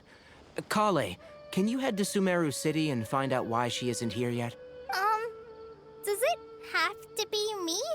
I'd only assign a job this important to someone I trust. Are you not feeling well? Oh no, I'm fine. I've completely recovered. It's just that if I want to see her, I think I need to mentally prepare myself first. Okay. I know. You'll have a tough time if you go by yourself. If we could arrange for someone to accompany you. Was bereitet euch Sorgen? Oh, hey there. It's been a while. What a coincidence. I was just thinking about asking you to accompany Kale to Sumeru City. Sehe ich so gelangweilt Sorry, aus? that's not what I meant. It's just that this matter concerns research banned by the academia. Not the sort of thing you'd shout from the rooftops. Also, you happen to know about this situation. There are very few people I can trust to be discreet right now. After giving it much thought, I believe you're the most suitable person for this task. Forschung, die von der Akademie verboten wurde? It's complicated, and this isn't the best place to talk about it. We'll fill you in on the details once she arrives. Wer ist sie You überhaupt? might have heard about her in Sumeru before. Her name is Faruzan, and she's a very experienced senior researcher. Sehr erfahren. Let's just say that a huge part of Kasharawar's mechanical research over the past 100 years has used her academic discourse and manuscripts as their foundation. Die letzten 100 Jahre? Ist sie etwa kein Mensch? She is, but she vanished for 100 years because of a certain incident. She only returned to the academia after being found in the wilderness a few years ago. Ein normaler Mensch, aber durch einen Unfall verschwand sie für 100 Jahre. Erst vor ein paar Jahren ist sie an der Akademie zurückgekehrt. Dann hat sie... Okay. Because of that, her current personality can be a bit, strange, as is her attitude towards Kale. I'm getting a headache just thinking about it. She doesn't have bad intentions, so you don't have to be scared. I'll try. Okay, sie ist durch einen Unfall 100 Jahre verschwunden und man hat sie wiedergefunden und kein Problem, man hat es so akzeptiert, dass das halt so ist. Okay, soll ich sie herbitten? Yes. Kasharawar and Spontamod researchers are often quite prejudiced, so I can't trust them with this matter. However, Faruzan isn't influenced by modern thinking. In our previous correspondence through letters, she indicated that she'd be willing to help. Oh, sie ist nicht vom modernen Denken verseucht. Das ist natürlich auch eine interessante It's Eigenschaft. already past our arranged meeting time, but she still hasn't shown up. Vielleicht hat die Akademie etwas I bemerkt. don't think so. With her personality, it's more likely that she got wrapped up in some sort of trouble. Anyway, can you go with Kale to the academia and check on Faruzan for me? Mach ich doch gern. Thank goodness. I was so anxious. I'm counting on you two. Kale, don't push yourself too hard. Just go there and see what's going on. Our task is important, but not that urgent. If Faruzan really is in some trouble, come back and tell me about it. We can always reschedule our meeting. After all, if she's distracted by other things, it'll affect her ability to help us. All right, let's go. Okay. Ich wollte mal eben kurz gucken, wie viel Urgestein haben wir denn? 619? Okay. Oh, irgendwie hatte ich das Gefühl, wir hätten schon mehr. Aber ja, wir waren ja auch komplett eigentlich fast bei 0. Von daher ist schon so. Wir müssen zur Akademie also einmal rüber teleportieren. Gut.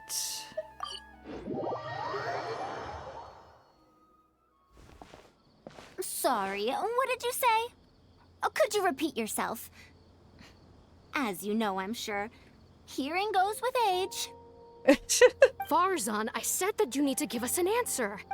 Yes. And did you forget to add madam when you addressed me earlier? Okay. Your hearing is perfectly fine.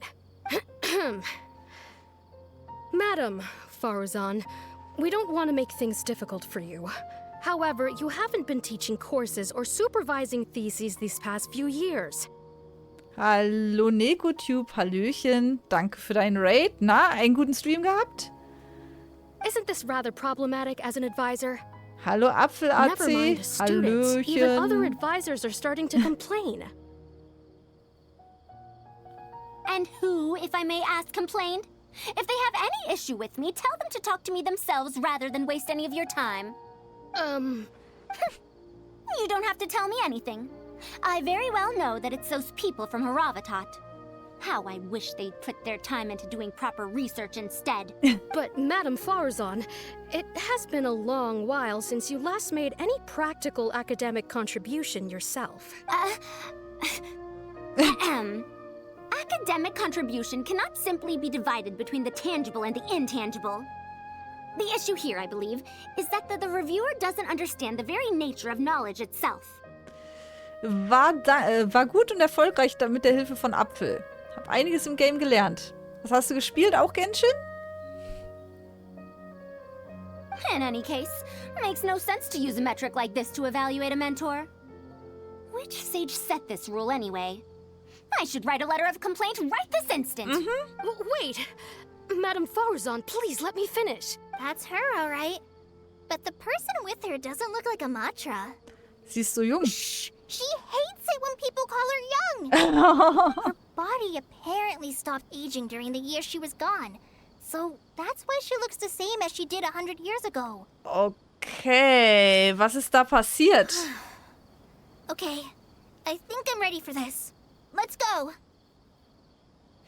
Empire Total Wars. Muss ja an meiner Weltherrschaft arbeiten. Ach so, aha. Deshalb Weltherrschaft. Das erklärt's natürlich. Anyway, Akara Crafts and the leader of Kisharawar would like to invite you to collaborate on this project. They're wondering if you'd be interested. Madam Faruzan? Are you listening? Ich glaube nicht. Kale, why are you here at the academia? Are you feeling better now? I'm much better, Madam Faruzan. It's all thanks to the Traveler and the Dendro Archon. Have you been sleeping well? You seem to be developing some eye bags. Is that brat Tainari forcing you to stay up late again? Ja, hat er dich nicht pünktlich um 7 ins Bett geschickt? Das gibt's ja wohl nicht. No, it's because I'm a slow learner. It's not Master's fault. It's good to be hardworking, but you need to take care of your health. I'll have to give Tainari a right talking to when I see him. I'll also prepare some health supplements for you. Ja, Nahrungsergänzungsmittel, das ist die Lösung für alles. There's really no need. Wie hat die Welt ohne Nahrungsergänzungsmittel überlebt? And is the person beside you the legendary traveler? Es freut mich, dich kennenzulernen, Frau Faruzan. Oh, I've heard much about you before. In fact, I've been meaning to meet you for a while now. Es ist jetzt natürlich ein bisschen seltsam, weil ich dieses eine Event schon mitgemacht habe, wo wir sie ja quasi schon kennengelernt haben. Das ist einfach davon ausgegangen, dass wir das hier schon gespielt haben. Sonst waren ja diese Events immer so, dass sie einen darauf hingewiesen haben, dass man zuerst vielleicht das spielen sollte. Aber ich glaube, bei diesen Einladungsereignissen ist das nicht so. Da sollte man vielleicht selbst dafür sorgen, dass man sie spielt. It is thanks to you, after all, that the academia is finally getting back on its feet. Madam Faruzan, I believe we were still discussing the collaboration with Akara Crafts. I'd wager it's those Kisharawar dunderheads finding excuses so that I'd go to their darshan. Say no more. I have no plans to change my field of research.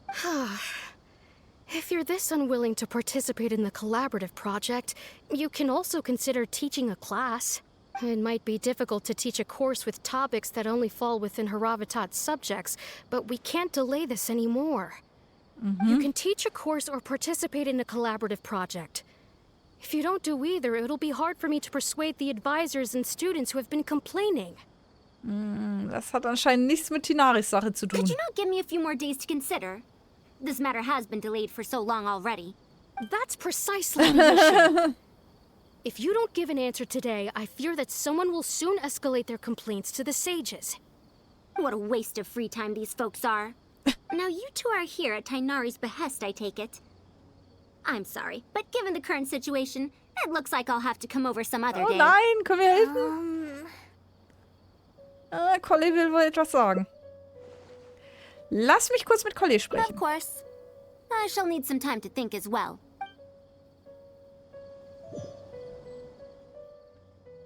What now? She seems so busy.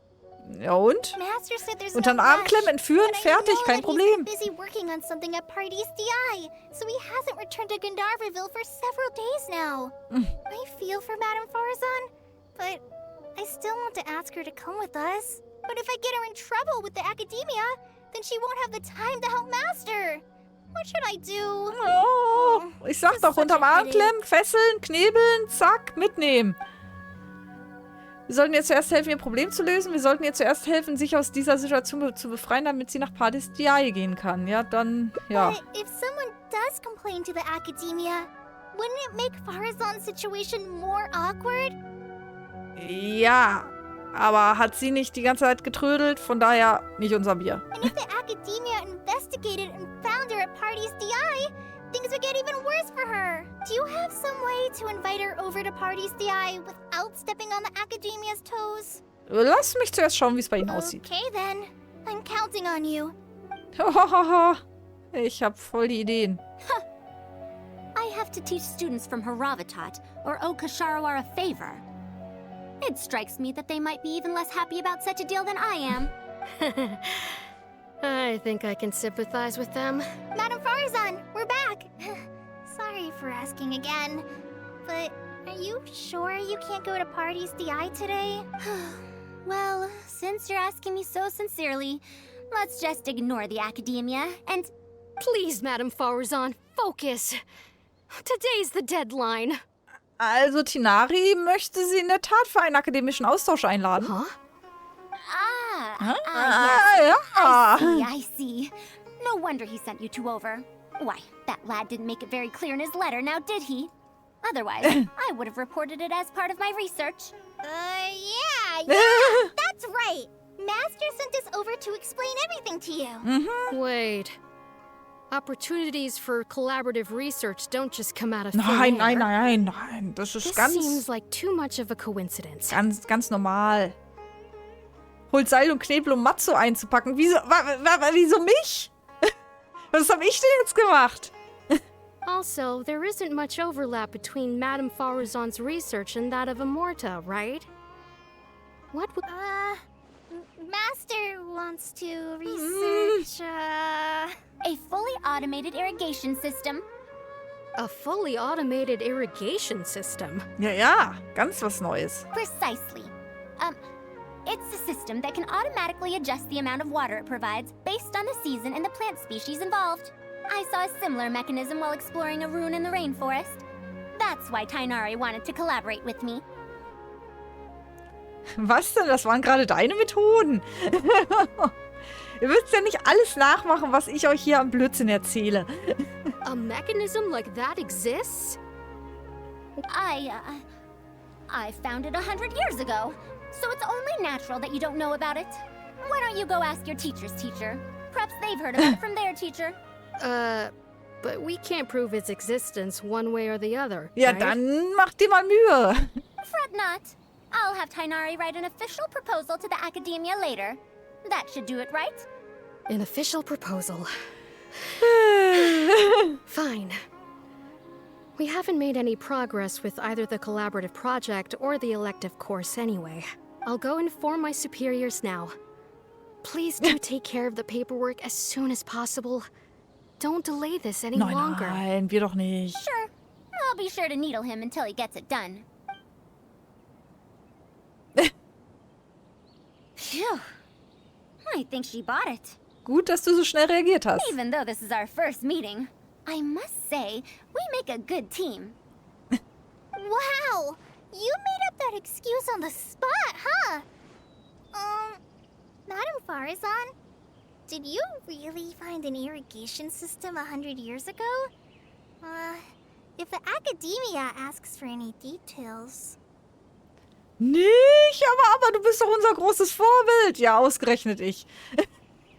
Wobei, ich glaube, es gibt schlimmere Vorbilder da draußen. Who knows? It's been 100 years, so it wouldn't be too surprising if I forgot. Sollte aufpassen, was ich sage. Huh? Then how will we explain things to them? I'll let Tainari worry about whatever documents we might need to send to the Academia.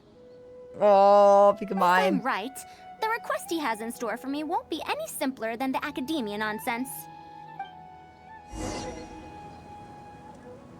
Und jetzt? Zurück. Da.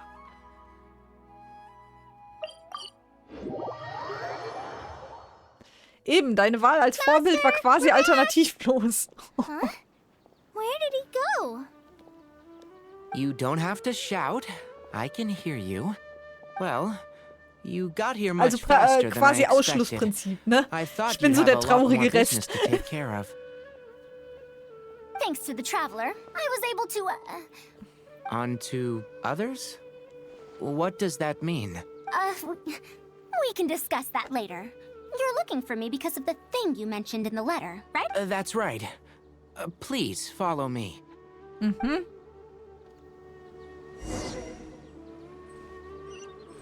Wohin? Da oben. So sind wir hier gelandet. Na, wundervoll.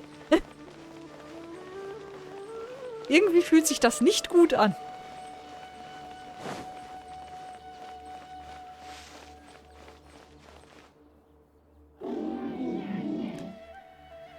Kakata. A monster? Why is there a monster here? Ah. Aber das wiederum setzt das andere von Tighnari voraus. Weil das Monster ist ja in dem Event mit Tighnari, glaube ich, freigeschaltet worden, oder? Don't be scared, Kale. This is the mechanical life form the Traveler and I saved a while back. Ah, das war aber kein... Its name is Karkata. Das war kein Einladungsereignis, das war ein Legendenauftrag, glaube ich, ja. It's the final work of a late junior of mine. You mean Abatui? He must have been a genius to create one of such polish all by himself. It's uncommon that a Spontamod researcher is able to create such an intricate machine. If he were still around, we could probably chat the day away. What a shame. Oh. Something seems wrong here. Have you been maintaining it? Mechanical life forms are much more fragile than they look. Is Karkata sick? Karkata has been lying down like this since a few days ago. It could be an old malfunction acting up again. I've taken a few courses conducted by Spontamod before, so I've managed to perform some passable repairs on Karkata's energy supply module. However, it seems the issue this time is with its transmission. Sie ist positiv. Wir sind geblieben. Und das schon fast 3 Jahre. Ja, immerhin. Immerhin. Stimmt. Es sind schon fast... Sag mal, wie die Zeit vergeht, oder? Es ist irre. Es ist irre. My knowledge can only prevent its condition from deteriorating any further. But Madame Faruzan, you should be able to find a way to repair it. Not necessarily. Mechanical life forms are created using techniques from alchemy, elemental science, and more. There are multiple modules here that influence each other. A simplistic knowledge of mechanisms will not serve here. Each mechanical life form is very different from the next. So even I cannot be sure if my understanding of mechanical life forms is going to be of any use to our little crab friend here. Oh. Karkata. Can you all go outside for a minute? I need a bit of space. Before I do a thorough check, everything we've just said is but conjecture. All right. We're counting on you, Madame Faruzan. Okay. Ich möchte eigentlich... Genau. Noch ein paar Padisaras einsammeln, wenn wir schon mal hier in der Ecke sind. Die brauchen wir ja, Nilo, glaube ich, weiterzuentwickeln. Einfach mal... Ups, okay. We'll Na gut, wait von mir here aus. till Faruzan finishes her inspection. In the meantime, I'd like to talk to you about her. Ich wollte auch schon nach ihrer Geschichte fragen, ja schon lange. Her past, huh? Quite a few people in the academia know about what happened to her. Perhaps it'd be best if I'm the one to tell you. I've told you before that she had disappeared for 100 years, right? From her perspective, trapped might be a more apt description. Okay, gefangen. Her exact words were... That ruin was crawling with traps and coded inscriptions from wall to wall. I did all I could to decipher the code and deactivate the traps to escape the ruin, but there was no way out. I lost track of time and I ran out of pen and paper. In the end, I had to use stone shards to write on the walls and on the floor to decipher the code. Ach du Schande. Then, before I realized it, I ran out of space on the walls and floor. I had to calculate all the possibilities in my mind. After that, my memory started to become fuzzy, and my cognition slowed down. She doesn't remember anything else, including the location of the ruin, and how she finally managed to escape. Okay. When she was found in the outskirts of Sumeru a few years ago, she looked exactly the same as she did 100 years prior.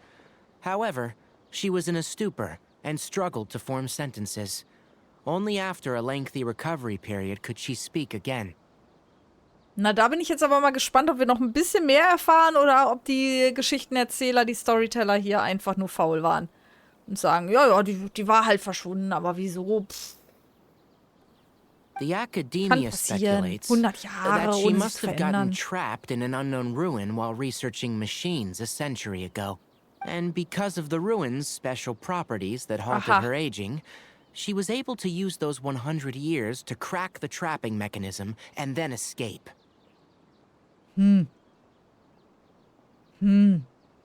Na, ich weiß nicht. Though she had finally broken free, 100 years had passed. Everyone she knew and everyone who knew her was already gone. In the end, even the academia had to rely on century-old records in the Akasha to confirm her existence. Okay, das wollte ich nämlich gerade noch sagen. Wie haben sie denn bewiesen, dass sie wirklich sie ist? Also, ne, die Faruzan. Don't make that face. I'm not telling you this because I want to drum up sympathy. She wouldn't want others to pity her because of past events. Rather, she sees that period of entrapment as an experimental error. As a researcher, she must accept everything that results from her experiments, even if they don't fall within expectations. Even after going through so much, she's returned to Sumeru and still hasn't given up on her research. Due to changes over the years and drift in academic subjects, she holds some rather strong opinions about the current academia, and she has no shortage of detractors herself. What I want to say is that no matter what era we're in, Faruzan is a true senior Da geht gerade die researcher Sonne in unter. every sense of the word. She has her own deep understanding of various ruins and machines. If there's a chance, you should talk about them with her. It'll definitely be helpful for your journey. Verstanden? Master, Madame Faruzan's done. Oh, let's head over.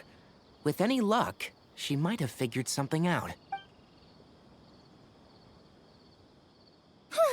I never thought that I'd encounter a restitution module once again after 100 years.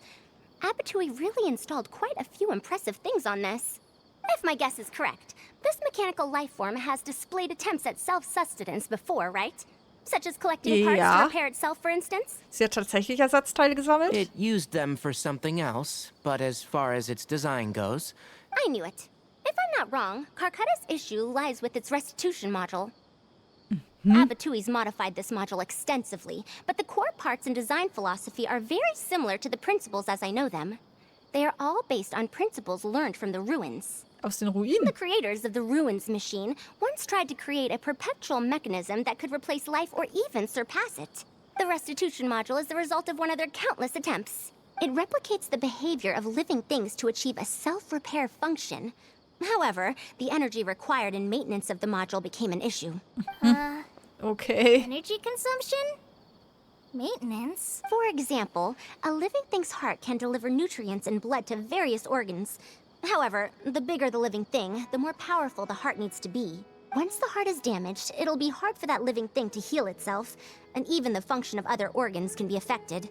Thus, the attempt wasn't widely adopted. Even 100 years ago, I'd only seen it once before. Oh dear, this is going to be a problem. Worin liegt das Problem? Based on my current research, I'll need to swap out the damaged parts in the restitution module to repair Carcata. But like I just said, the module is rare, even by the standards of ancient machines. Not only that, but there is very little related research documentation available. Finding suitable parts would be like trying to find a single gear in the vast desert, to say nothing of the difficulty in making those parts from scratch. One can only wonder where Abatui found the original parts. Tja. I might have an idea. Abatui was, for a time, quite passionate about excavating the Great Red Sand. This was when he had just gotten expelled from the academia. You mean to say he found a restitution module in the desert? But the desert's huge. How are we supposed to find the parts that Oh ja, Carcata Wüste ist gut. needs? Vielleicht finden wir noch die letzten Teleporter. According to the Academia's records, no similar parts have been found in the Great Red Sand over the past 100 years. If we want to try our luck, we'll have to explore ruins that have never been explored before. Oh nein, nicht 100 Jahre wieder verschlossen I sein do hier. know that a Vahumana researcher formed an expedition team after the sandstorms and earthquakes subsided. They are now exploring areas of the desert that used to be difficult to access. Should we ask them if they've made any new discoveries lately? The chances are slim. But it's at least more effective than running around like headless chickens. Wie heißt der Gelehrte, der die Expedition leitet? His name is Raid. I think he's stationed at the northeast part of the Hypostyle Desert. Let's go look for him once Karkata settles down. Oh, you and Kale should probably stay. Karkata's condition may be stable, but it would still be better if some of us stay to look after it. Besides, you still need to take care of the trouble that the Academia left behind. Trouble from the Academia? I thought you said that you pawned it off to someone else. Wait. I'll let Kale fill you in on the details. I look forward to seeing your work, Tainari. So, Wüste ist gut. Da können wir vielleicht sogar ein paar Teleporter noch freischalten. Das wäre natürlich nice. So, hier, da fehlen hier im Untergrund ganz, ganz viele. Wahrscheinlich eher nicht. Naja, mal gucken.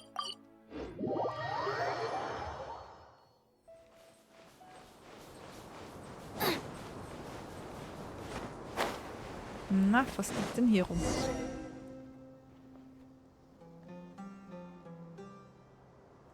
Da hinten ist noch eine Truhe.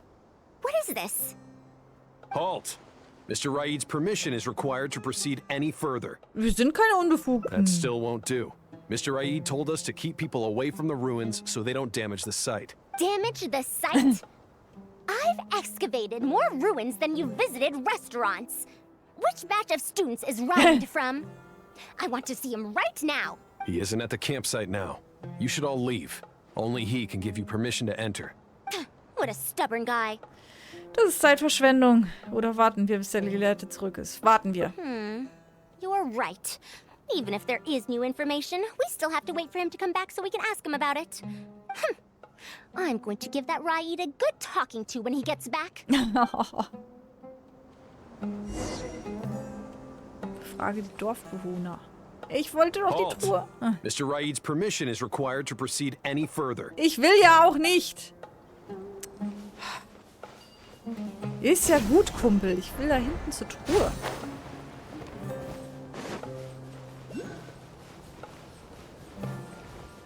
Hi. Nice and spicy. Spirit Blade! Attack! No, my sword! Ring cutter! Midnight Phantasmagoria. You're toast! I'll try him into the box. Submit for judgment! No, my sword! So. What trinkets Upsala. lie Alles veiled kaputt within gemacht this hier. desolate plain? So. Und irgendwo ist noch ein Dendroculus. Wo? Hier runter?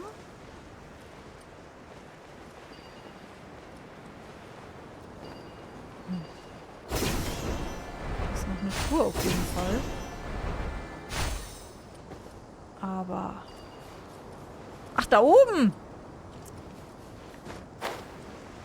Hä, da war ich doch gerade. Habe ich nicht gesehen. Blindfisch. Ach, hinter den... Ah, deshalb. Hinter den Kisten.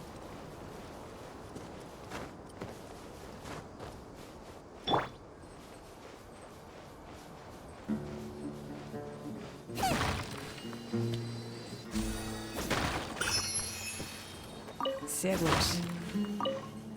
So. Dann hole ich mir die Truhe aber auch noch. So. Wenn die hier schon entdeckt haben. Let me weave you a course. Huh?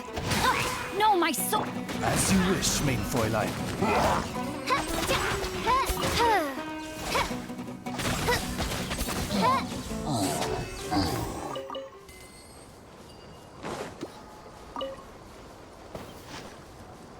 Na.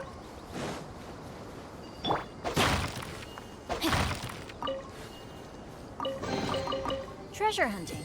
A valiant endeavor. So, wo müssen wir hin? Dahin wieder. Und mit den Leuten reden.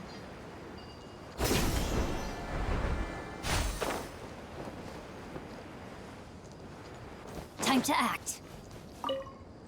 That machine looks amazing. Could it be the legendary Ruin Wanderer?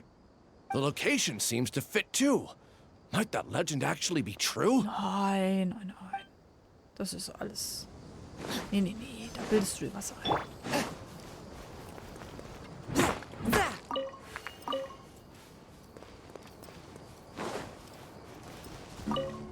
The ruins.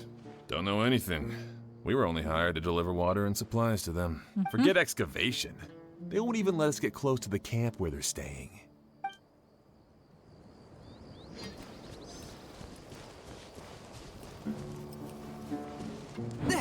Oh, kann ich nicht kaputt machen.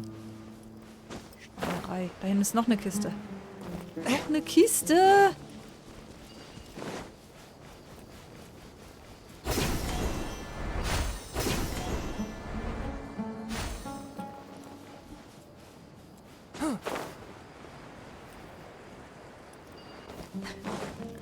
Einfach mal gepflegt ablenken lassen. So, wo war sie? Wo war sie? Da. Na, jetzt muss ich den hier noch erlegen. Na gut, wenn es denn sein muss. From whence you came. Rain Cutter. Rain outlines your fate. Oz, reveal thyself! Goba, get them! Eat this!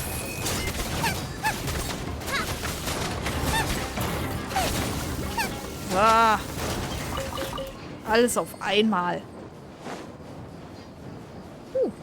Große Truhe. None of this will go Ah. to waste. Ein Bauplan. Na gut. So, jetzt müssen wir mal wieder zurück. Ja, ja, ich weiß, ich erzähle euch hier das Offensichtliche. Aber wir müssen wieder zurück. Habt ihr noch eine Truhe bei euch? Nö. Sieht nicht so aus. Nur ganz viele Kleinkram da in den Kisten. Aber das lassen wir. Ah, mir juckt die Nase heute wieder. Ah.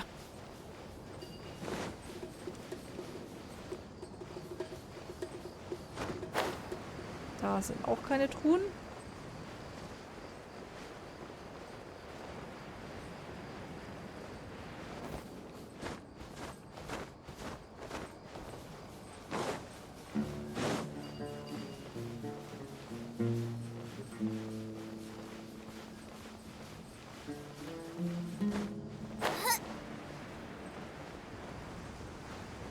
Wo seid ihr Gegner? Ihr seid Gegner.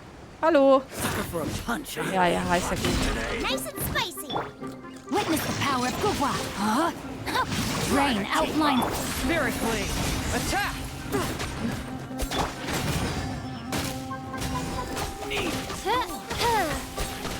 Need you on this one.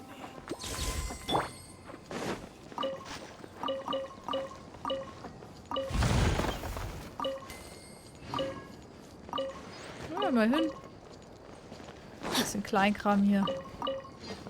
So. Naja, war jetzt so nicht geplant, aber hey, warum auch nicht? This area used to be ravaged by frequent sandstorms. But it's been calm lately for some reason. They say that this was done by a single traveler? But seriously, is such a thing even humanly possible?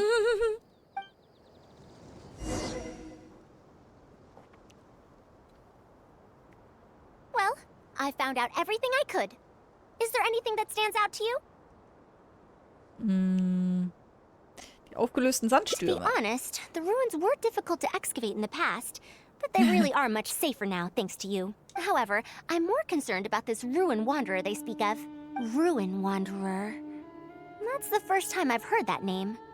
But that wreckage did seem a bit weird. Wo liegt It's das a Problem? bit far away, and I can't really say for sure from this distance.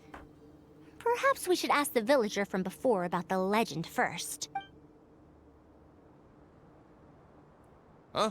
What are you guys doing back here? Wir möchten etwas über diese Ruinenwanderer-Legende erfahren. I wouldn't blame you for not knowing about it, youngsters. After all, it's a tale that's over a decade old. It's said that this monster, The Ruin Wanderer traversed through various ruins for centuries. Many adventurers had claimed to see it while exploring. Some said that it was like a giant, while others said that it was like a beast. However, none knew why it wandered the ruins. Then, about 10 years ago, we stopped hearing any news about it in Sumeru. No one has seen it since then. You youngsters probably don't know about the Ruin Wanderer nowadays, but it was famous for centuries. Centuries? Impossible. I heard nothing about it back then. It could only have been around for a few decades at most. Wait, back then? Indulge my curiosity for a moment.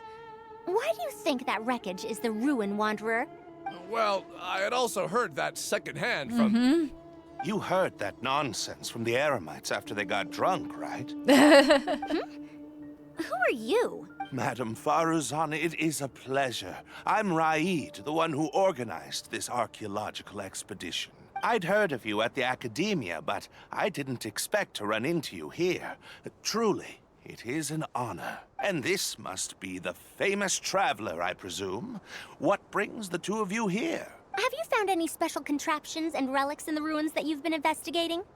I'm ashamed to say that we haven't found anything noteworthy, even though we've been investigating for a Wir while. müssen da was reparieren. Really? That Ruin Wanderer isn't noteworthy to you? I'm afraid those are mere rumors. Really, I sometimes wish that those people would put as much effort into their work as they do into gossiping. You're right, sir. I'll get back to work now. The wise do not buy into rumors, so it is said. I believe that you too, Madam Faruzan, do not put any stock into such baseless talk. It is also said that real knowledge shall come from practice. I can help you research the excavated relics and see if I can find out anything new about them. You can take credit for any new discoveries. I believe this offer to be sufficiently attractive. In truth, I could ask for nothing better than your help with our research. However, you two must be tired after a long journey. I'd feel bad if I set you to work immediately. It's getting late and my subordinates and I are heading back to the camp to rest. Why don't you find a place to spend the night Na first? dann. We can continue our discussion tomorrow. There are tents over there that the villagers occasionally use to rest. The condition is a bit simple, yes, but I hope you won't mind. Na Since gut. you need to rest as well, let's do just that.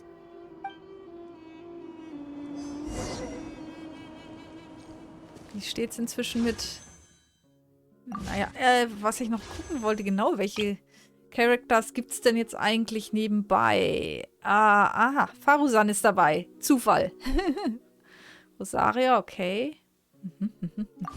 Naja, nichts mega Spannendes für mich, tatsächlich. So, das können wir noch, zack. So, wir sollen jetzt hier ins Zelt, oder wie? Okay. This is quite far away. Are they trying to prevent the villagers from eavesdropping on them? This suits us just fine, though. This way, they won't overhear our conversations either. Now, I have my suspicions about this archaeological expedition team and that machine wreckage. I only caught a quick glimpse, and it was from a distance. But based on the condition of the armor and joints, it didn't seem like something that had been lying around for centuries. At most, I'd estimate that it only stopped moving about a dozen years ago. Vor einem Jahrzehnt? Yes. The timing coincides with the spreading of the legend.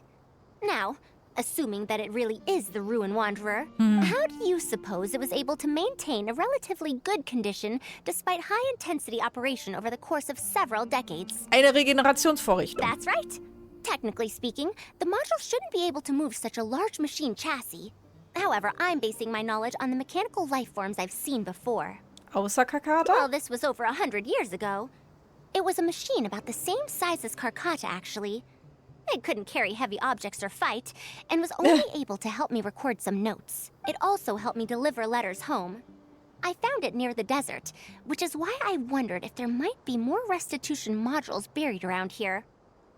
Eine mechanische Lebensform vor 100 Jahren und die gibt es jetzt nicht mehr. Honestly, people in ancient times might have already solved the problem of providing enough power for all I know. I'll need to research this properly. Warum gehen wir nicht gleich hin und untersuchen das? Had I confronted Raid right there and then, he would have said that he couldn't tell that the machine was special. Then he'd just hand it over to the Academia obediently, and he'd get away scot-free. If the wreckage were to be handed to the Academia, it'd be much tougher for us to do research on it or get spare parts for Carcata. Anyway, we should figure out what they're planning before making our next move. They insisted that we should stay the night, which means if they're trying to pull a fast one on us, they're likely to try tonight. We must be vigilant. Ooh. Are those sounds coming from the excavation site? I knew they wouldn't be able to wait. They must be scared that we might discover something tomorrow. Not a single person guarding the campsite. This must be quite the manpower expenditure. I'll see if they left any clues behind at their camp. Keep watch and help me stall them if it comes to that, would you? Kein Problem. All right.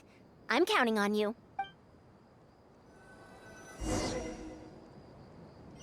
Geh zur Ausgrabungsstelle.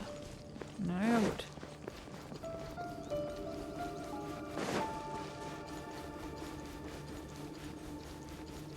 Oh, da ist ja jemand. Welch Zufall. Why isn't the tent here yet? We need to switch it out tonight. It's still on the way. I'm afraid this is the first time we're delivering such a huge one. Ein Zelt. You good-for-nothings are just a load of trouble, aren't you? We wouldn't have to deal with these interlopers if you had kept those lips of yours from flapping. Hurry up and hide our current tent and deliver the new one to me tonight, no matter what it... Huh? Who's there? Matsu. I'm sorry. I'm just a bit upset because my subordinates aren't doing their jobs properly. When did you get here? Was ist ein Zelt? It's nothing. Just a tent. We didn't pack up all our tents from the last campsite. Some of them, along with a few people, have been left there. Someone damaged our current tent, so I'm trying to get my subordinates to get one from that previous campsite delivered here. Warum seid ihr dann immer noch hier? The relics in the ruins are highly valuable, so I'm worried that treasure hoarders and bandits might try to steal them.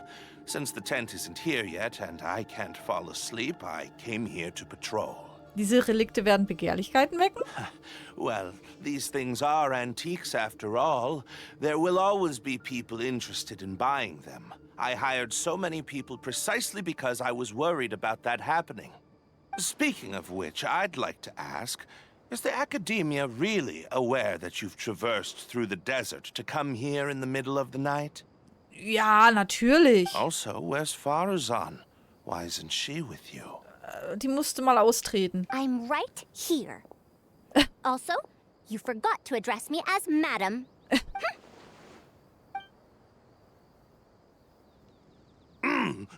Sorry, Madam Faruzan. You were all making so much noise that I couldn't sleep, which is why I got the Traveler to find out what was going on. But for some reason, that one task took forever, so I came to check in on the situation. I'm very sorry for disturbing your rest. I'll tell my subordinates to be quieter on patrol. Good. Come on, Traveler. Let's head back. Einfach so zurückgehen? Yes. We came to check out the situation, didn't we? Well, we've already done that. Na, wenn du das sagst. We should get better rest so that we'll have energy to investigate tomorrow. Hä? Habe ich mich geirrt? Irgendwas hat geblitzt da, ne?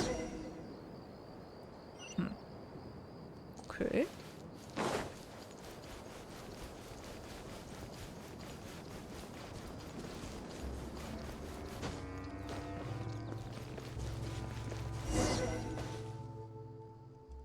Thanks for dealing with them. Now, I found something good on my end. These are the excavation records from their campsite. According to them, the ruins have been raided before, with numerous traps and contraptions having already been triggered. Ja, das war's wahrscheinlich du. I also observed the wreckage up close earlier. The weathering is nowhere near as extensive as on the relics that have been buried for over 100 years. There's no doubt that the wreckage in the ruins don't belong to the same era. Instead, it must have wandered into the ruins about a dozen years ago. It could have fallen into a trap or encountered a glitch within the ruins, remaining stationary like that until it was discovered recently. However, I still don't know why they'd want to hide it. I have no doubt that the researcher could definitely reach the same conclusion I did. The last few pages of the excavation records are written in code, which I still need time to decipher. The answer may lie within those pages. Du kannst sogar Geheimschriften entschlüsseln? It's just wordplay. And if anything, that's my wheelhouse. Beginnt sich in die Geheimschrift zu vertiefen. Just a bit more. Ah, I see now. Help! Please help! Why are you running away? Come back! Protect me! What's that sound? Oha. The Ruin Wanderer? Reactivated? That's impossible! Is this the work of some kind of hidden mechanism? Never mind. We have to focus on saving lives first. I'll cover them. You go stall the Ruin Wanderer. Ich? Na toll. What? It ignored the Traveler? Why is it chasing after us? What could have caused it to reactivate? And to give chase? Darn it! Hey, come on, you lot! It's clear that we can't escape, so let's just attack it! Okay, hat sich erledigt. It stopped? Hey, you guys, get up there and tell me what's going on! But what if it suddenly moves? You good-for-nothings! Why is everyone I hired so useless? Move! I'll do it myself. Looks like this thing's parts can't handle the load of functioning anymore after years of disrepair. Ja, habt aber Glück gehabt. When it first reactivated, I was wondering if it'd be as amazing as the legends had pegged it to be. I didn't expect it to be so much weaker than it looks. How disappointing. Disappointing, you say? Now, is that because you won't be able to sell it for much? Faruzan, you may be my senior as an academia researcher, but that doesn't mean you get to slander me. Doch. You wrote these excavation records, did you not? Or perhaps calling it a ledger might jog your memory a bit better. I don't recognize that thing. January 3rd, excavated 5 tents. Aha. January 5th, 3 tents sold. January 10th, 1 special tent pre-sold. It must quickly be switched out with an old tent. Heißt das etwa, Zelt ist eine Umschreibung für Relikte? You're supposed to be an archaeological expedition team, and yet here you are, secretly selling the relics and profiting from it. When you believed that you had found the wreckage of the Ruin Wanderer, you tried to switch in wreckage that you had excavated previously to pull the wool over the Academia's eyes. After all, there would probably be many wealthy buyers interested in purchasing the legendary Ruin Wanderer in the black market, yes? And then we arrived just before you could finish your work. That forced you to speed up your plan, and you tried to complete the switch overnight before I could investigate the wreckage. In your haste, however, you accidentally activated the Ruin Wanderer instead. I don't know what you're talking about. Nein. You lack the curiosity befitting a man of knowledge, nor do you have respect for mechanical life forms. You're not fit to be a researcher. Ridiculous. Curiosity? Respect? I'm not here to hear you preach. Hey, we're leaving. Mr. Aid! Behind you? Oh. Oh.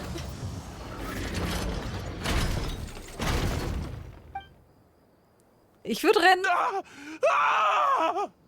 Okay, Matsch. Why is it moving again? Run! Na toll. Faruzan! Some said that it was like a giant, while others said that it was like a beast. However, none knew why it wandered the ruins. Technically speaking, the module shouldn't be able to move such a large machine chassis. However, I'm basing my knowledge on the mechanical life forms I've seen before. Centuries? Impossible. I heard nothing about it back then. It could only have been around for a few decades at most. Why is it chasing after us? So you've been looking for me this whole time? Jetzt haut er sich wieder hin. Na toll.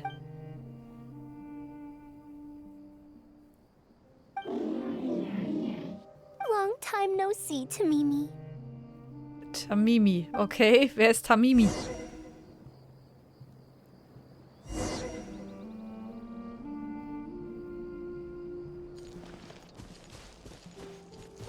Sprich mit Faruzan. Achso, untersuche das Ruinenwrack ist schon abgeschlossen. Na dann. Dear Faruzan, I hope you're doing well. It has been over 20 years since you went missing. People from the academia keep telling us to give up and that you're most likely dead. But somehow, I feel like you're still alive. Yes, that you live still. Was liegt denn da in glitzerndes some rum? corner of this world. You've always been persistent, able to shine no matter what situation you face. I believe that this persistence serves you well in surviving and finding your way home. Unfortunately, I likely won't be able to welcome you home when you do. I don't have much time left, and my reflexes have slowed. Others keep telling me to stop exploring ruins.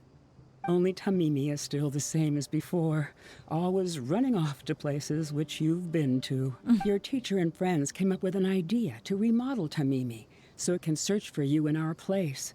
Ah, okay. You didn't like coming home back then and would always get Tamimi to send a letter back. Now we're leaving a letter with Tamimi. I don't know the answer to that question, but if you ever read this letter, I hope it'll be when you've already found your way home. I regret not being able to say this to you myself, but I'll still feel sincerely happy for you, my dear daughter. Welcome home, Faruzan. Look at you, Tamimi. You've changed so much after all these years. I've safely received the letters. Your work is done now. You can sleep. Es ist... Tamimi, the mechanical life form I encountered back then. When I would go on expeditions, it would follow me, take notes for me, and send my letters home. When I met with that accident, it was on the way to deliver a letter for me. I once thought that I'd never get to see it again. I didn't expect my teacher and others to remodel its self-repair function, upgrading it to self-learning. And so, in order to plumb the depths of unknown ruins and overcome dangerous traps, it repaired and modified itself using parts it found along the way. 1 decade of wandering became many, and soon... Aha! Tamimi, which used to be incapable of even moving heavy objects, became the Ruin Wanderer. All so it could deliver these last letters from them to me. Auch wenn sie alle schon verstorben sind, betet es immer noch, dass du wohlbehalten zurückkehren kannst. The strain to support such a huge body must have turned out to be too much for your heart. Tamimi? Right? Even after the remodeling, its restitution module still can't function perfectly in perpetuity. It has been pushing itself beyond its limits over the past few decades. Just like a living being, mechanical life forms have a limited lifespan. It probably became trapped in the ruins all those years ago because its shelf life had run out. It most likely only reactivated because it detected my presence. And then it mustered up everything it had to deliver that last letter. Now, it can finally rest in peace. Tighnari told you what happened to me, right? Tut mir leid. You don't have to apologize. It's not like this incident is a secret in the academia. Besides, I've always treated it as a failed experiment. As a researcher, I must accept this result. However, finding out that so many people were affected by my failure does make me feel somewhat conflicted. Can you head back to Pardis DI first? We've been here for a while, and it's best not to make Kale and the rest worry. So, im Vergleich zu 100 Jahren ist das, glaube ich, nicht viel. As for me, I want to stay with Tamimi for a bit longer.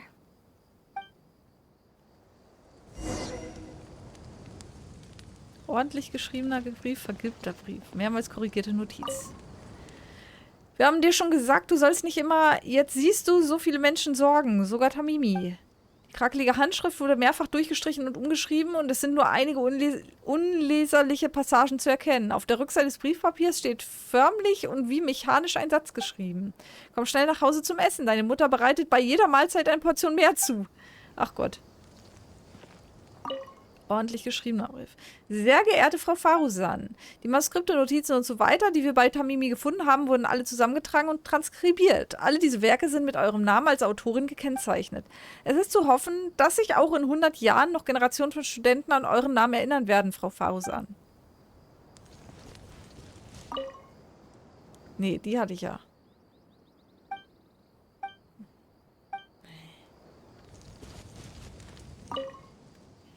Tamimis Modifikation verlief problemlos. Das jetzige Tamimi kann durch Selbstaktualisierung alle möglichen Schwierigkeiten in den Ruinen bewältigen. Ich wünschte, du könntest es selbst sehen. Während der Modifikation habe ich mich immerfort gefragt, wenn die Verantwortung in deiner Hand wäre, hättest du es nicht noch besser gemacht? Immerhin bist du die talentierteste Studentin, die ich je sah. Oh, da gab es sogar eine Errungenschaft für. Erinnerung des Herzens. Lies alle Briefe an Faruzan. Ha, spannend. Ist ja lustig, okay. Das hätten wir also leicht verpassen können.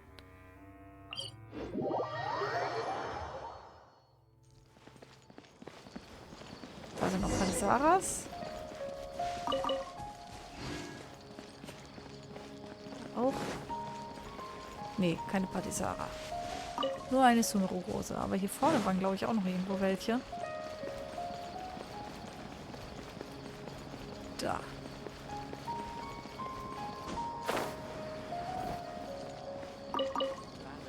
So. Da auch.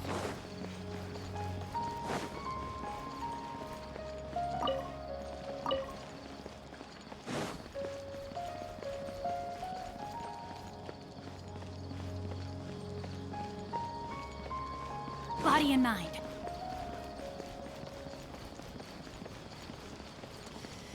Na denn. Da sind wir wieder. Grummel. Ah, how was your journey through the desert? Wait, where's Madame Faruzan? Sprich alles offen aus. Oh no. She finally got to reunite with an old friend from 100 years ago. But... As a researcher, she could perhaps accept it. However, as a friend, student, and a daughter, we should give her some time. Let's just wait for her here. And in the future, I hope that we can be here to support her as her new friends. Okay, warte einen Tag. Dann warten wir halt einen Tag.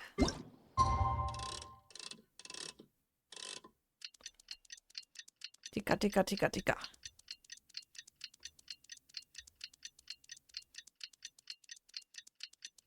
Ah, das dauert immer so lange, ey.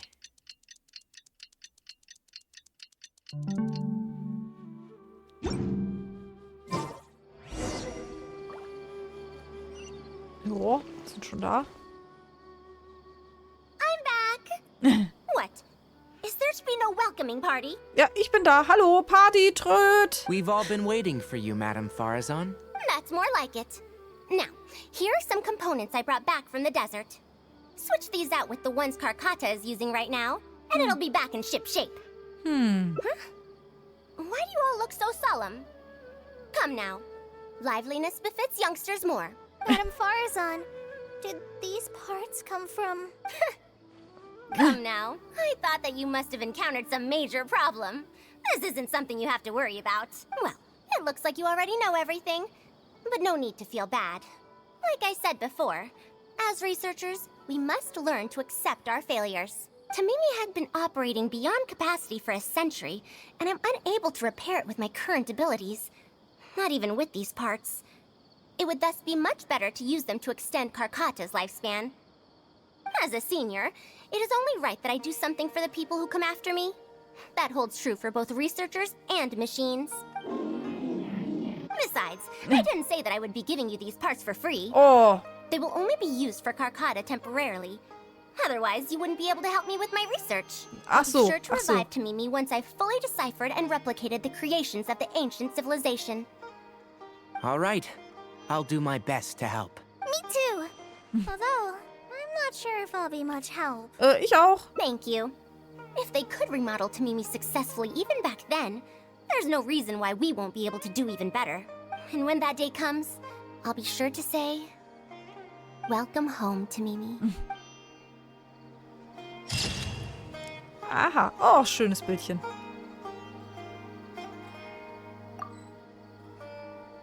Rückblick. Aha. Auf jeden Fall haben wir. Da leider noch nicht Freitag ist, schleppe ich mich mal Richtung Bett. Ja, ich werde auch bald Schluss machen für heute, denke ich. So viel mehr. Vielleicht hier gucken, ob ich noch eine andere Abzweigung kriege, ob da sich schnell noch was erwischen lässt. Aber sonst wünsche ich dir schon mal eine gute Nacht. Schlaf schön. So, guck mal hier. Ah, hier, genau.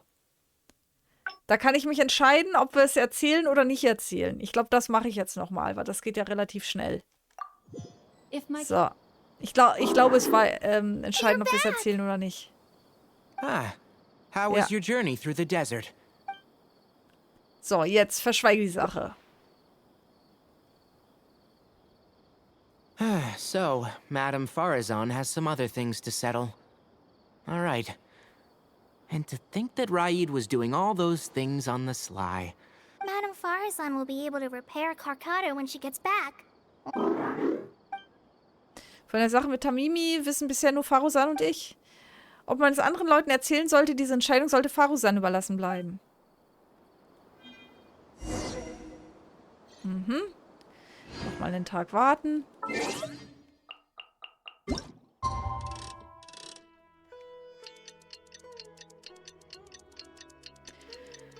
Ja, manchmal sind die Enten schnell zu erwischen. Wobei, dann fehlen ja immer noch 3, aber die machen wir heute nicht mehr.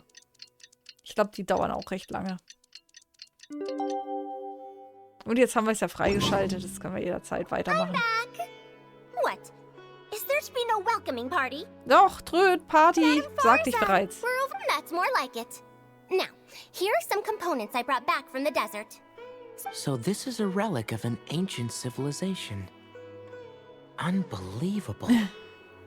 Thankfully, it didn't end up in Raid's unscrupulous hands. Unscrupulous, huh? Sounds like you already told them what happened. Wir haben über die Sache mit dem Archäologietrupp gesprochen. Thank you. We will talk about everything else later. It's nothing. I've already given all the evidence we have against Raid to the Academia. They're going to be very busy. Too busy to bother us, I'd wager. I'll start repairing Karkata then. Kale, can you help me out? Of course. So, jetzt haben wir wenigstens über sie auch mal ein bisschen mehr gelernt. Das ist ja schon mal etwas, weil die war irgendwie so zusammenhanglos für mich. So, wo ist Faruzan jetzt? Da. Ach so, ich will nochmal im Vertrauen mit uns reden. Na dann.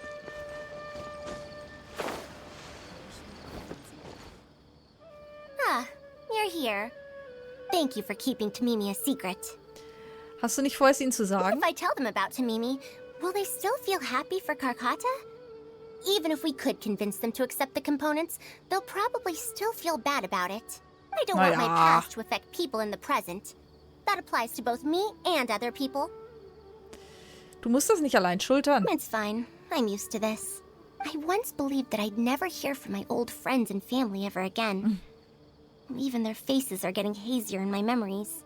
However, I could remember them clearly again after reading the letter Tamimi handed to me and learning that they'd never given up on me. I'd be disappointing them if I let myself fall into a slump because of this. Neither my teacher nor my mother would have wanted to see me like that. Besides, you're lending a listening ear to me now, aren't you? Ja. Oh, Pardias DI looks pretty scenic at night. Will you take a stroll with me? Sehr gern. Okay, das geht doch ein bisschen länger Karkata's jetzt. condition stabilizes, I'll find a chance to tell Tainari and Kale about all that. But for now, just help me keep this secret. Das werde ich. Thank you. Whether it's 100 years ago or now, I have people who worry about me. I suppose I should consider myself quite fortunate. The only time when I felt otherwise was when I had just returned to Sumeru. No one came to check up on me then. Oh. Willkommen zurück, Faruzan. Yeah, I'm home. Aha. Oh, das ist auch süß. Bisschen, ja, nicht so gelungene Komposition, aber doch irgendwie süß. Na gut. Ich denke, das reicht erstmal für heute. So. Lass mal sehen. Naja. Naja. So, das eine, was nur drei Tage läuft, das mache ich dann einfach mal für mich. Das war jetzt auch... Ja. Gut, es gibt noch 2 davon. Aber die mache ich... Ja, 3 im Grunde. Aber die mache ich jetzt nicht mehr. Vielleicht geht es auch mit mehreren schneller. Ich weiß es nicht. Könnte ich auch mal austesten. Und das hier hat noch genug Zeit. Das hat auch noch genug Zeit. Dann kümmern wir uns darum beim nächsten Mal. Und vielleicht schaffen wir dann auch nochmal... Ja gut, das Einladungsereignis fertig zu machen. Und vielleicht sogar noch einen Legendenauftrag, bevor das große Update kommt. Ne? Jetzt hat man ja so ein bisschen Luft. Immer nur so ein bisschen Nebenquests. Ich muss halt nur hier mal die Dailies sammeln. Damit wir hier auch die Schlüssel dafür haben. So, ich will noch mal kurz... Einmal mal schauen. Okay, hier gibt es tatsächlich schon ganz am Anfang einen Switch. Mhm. Und da fehlen noch 3 Endings. Okay. Also es ist recht am Anfang die Switches. Das heißt, die gehen auch noch relativ lang. Wahrscheinlich. Eventuell. Naja, gut. Dann wünsche ich euch aber schon mal einen schönen Abend. Nächster Stream. Ja doch, ich denke am Dienstag wieder. Nächste Woche Dienstag.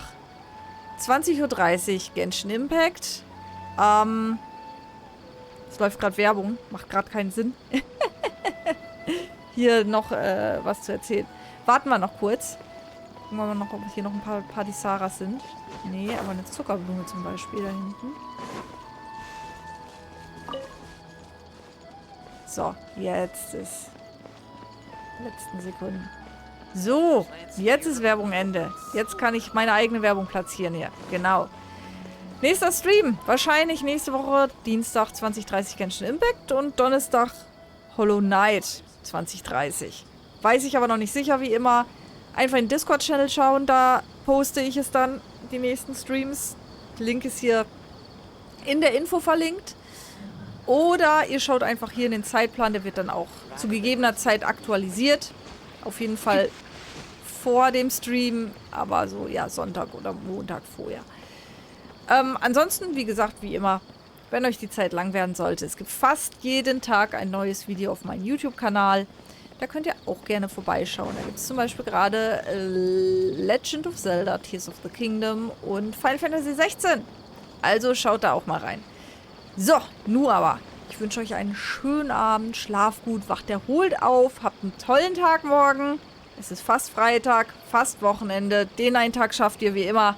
Noch einmal Zähne zusammenbeißen und dann ist wieder Erholung angesagt. Ich hoffe, ihr seid auf jeden Fall beim nächsten Mal wieder dabei. Wir sehen uns. Ciao, ciao, meine Lieben. Gute Nacht.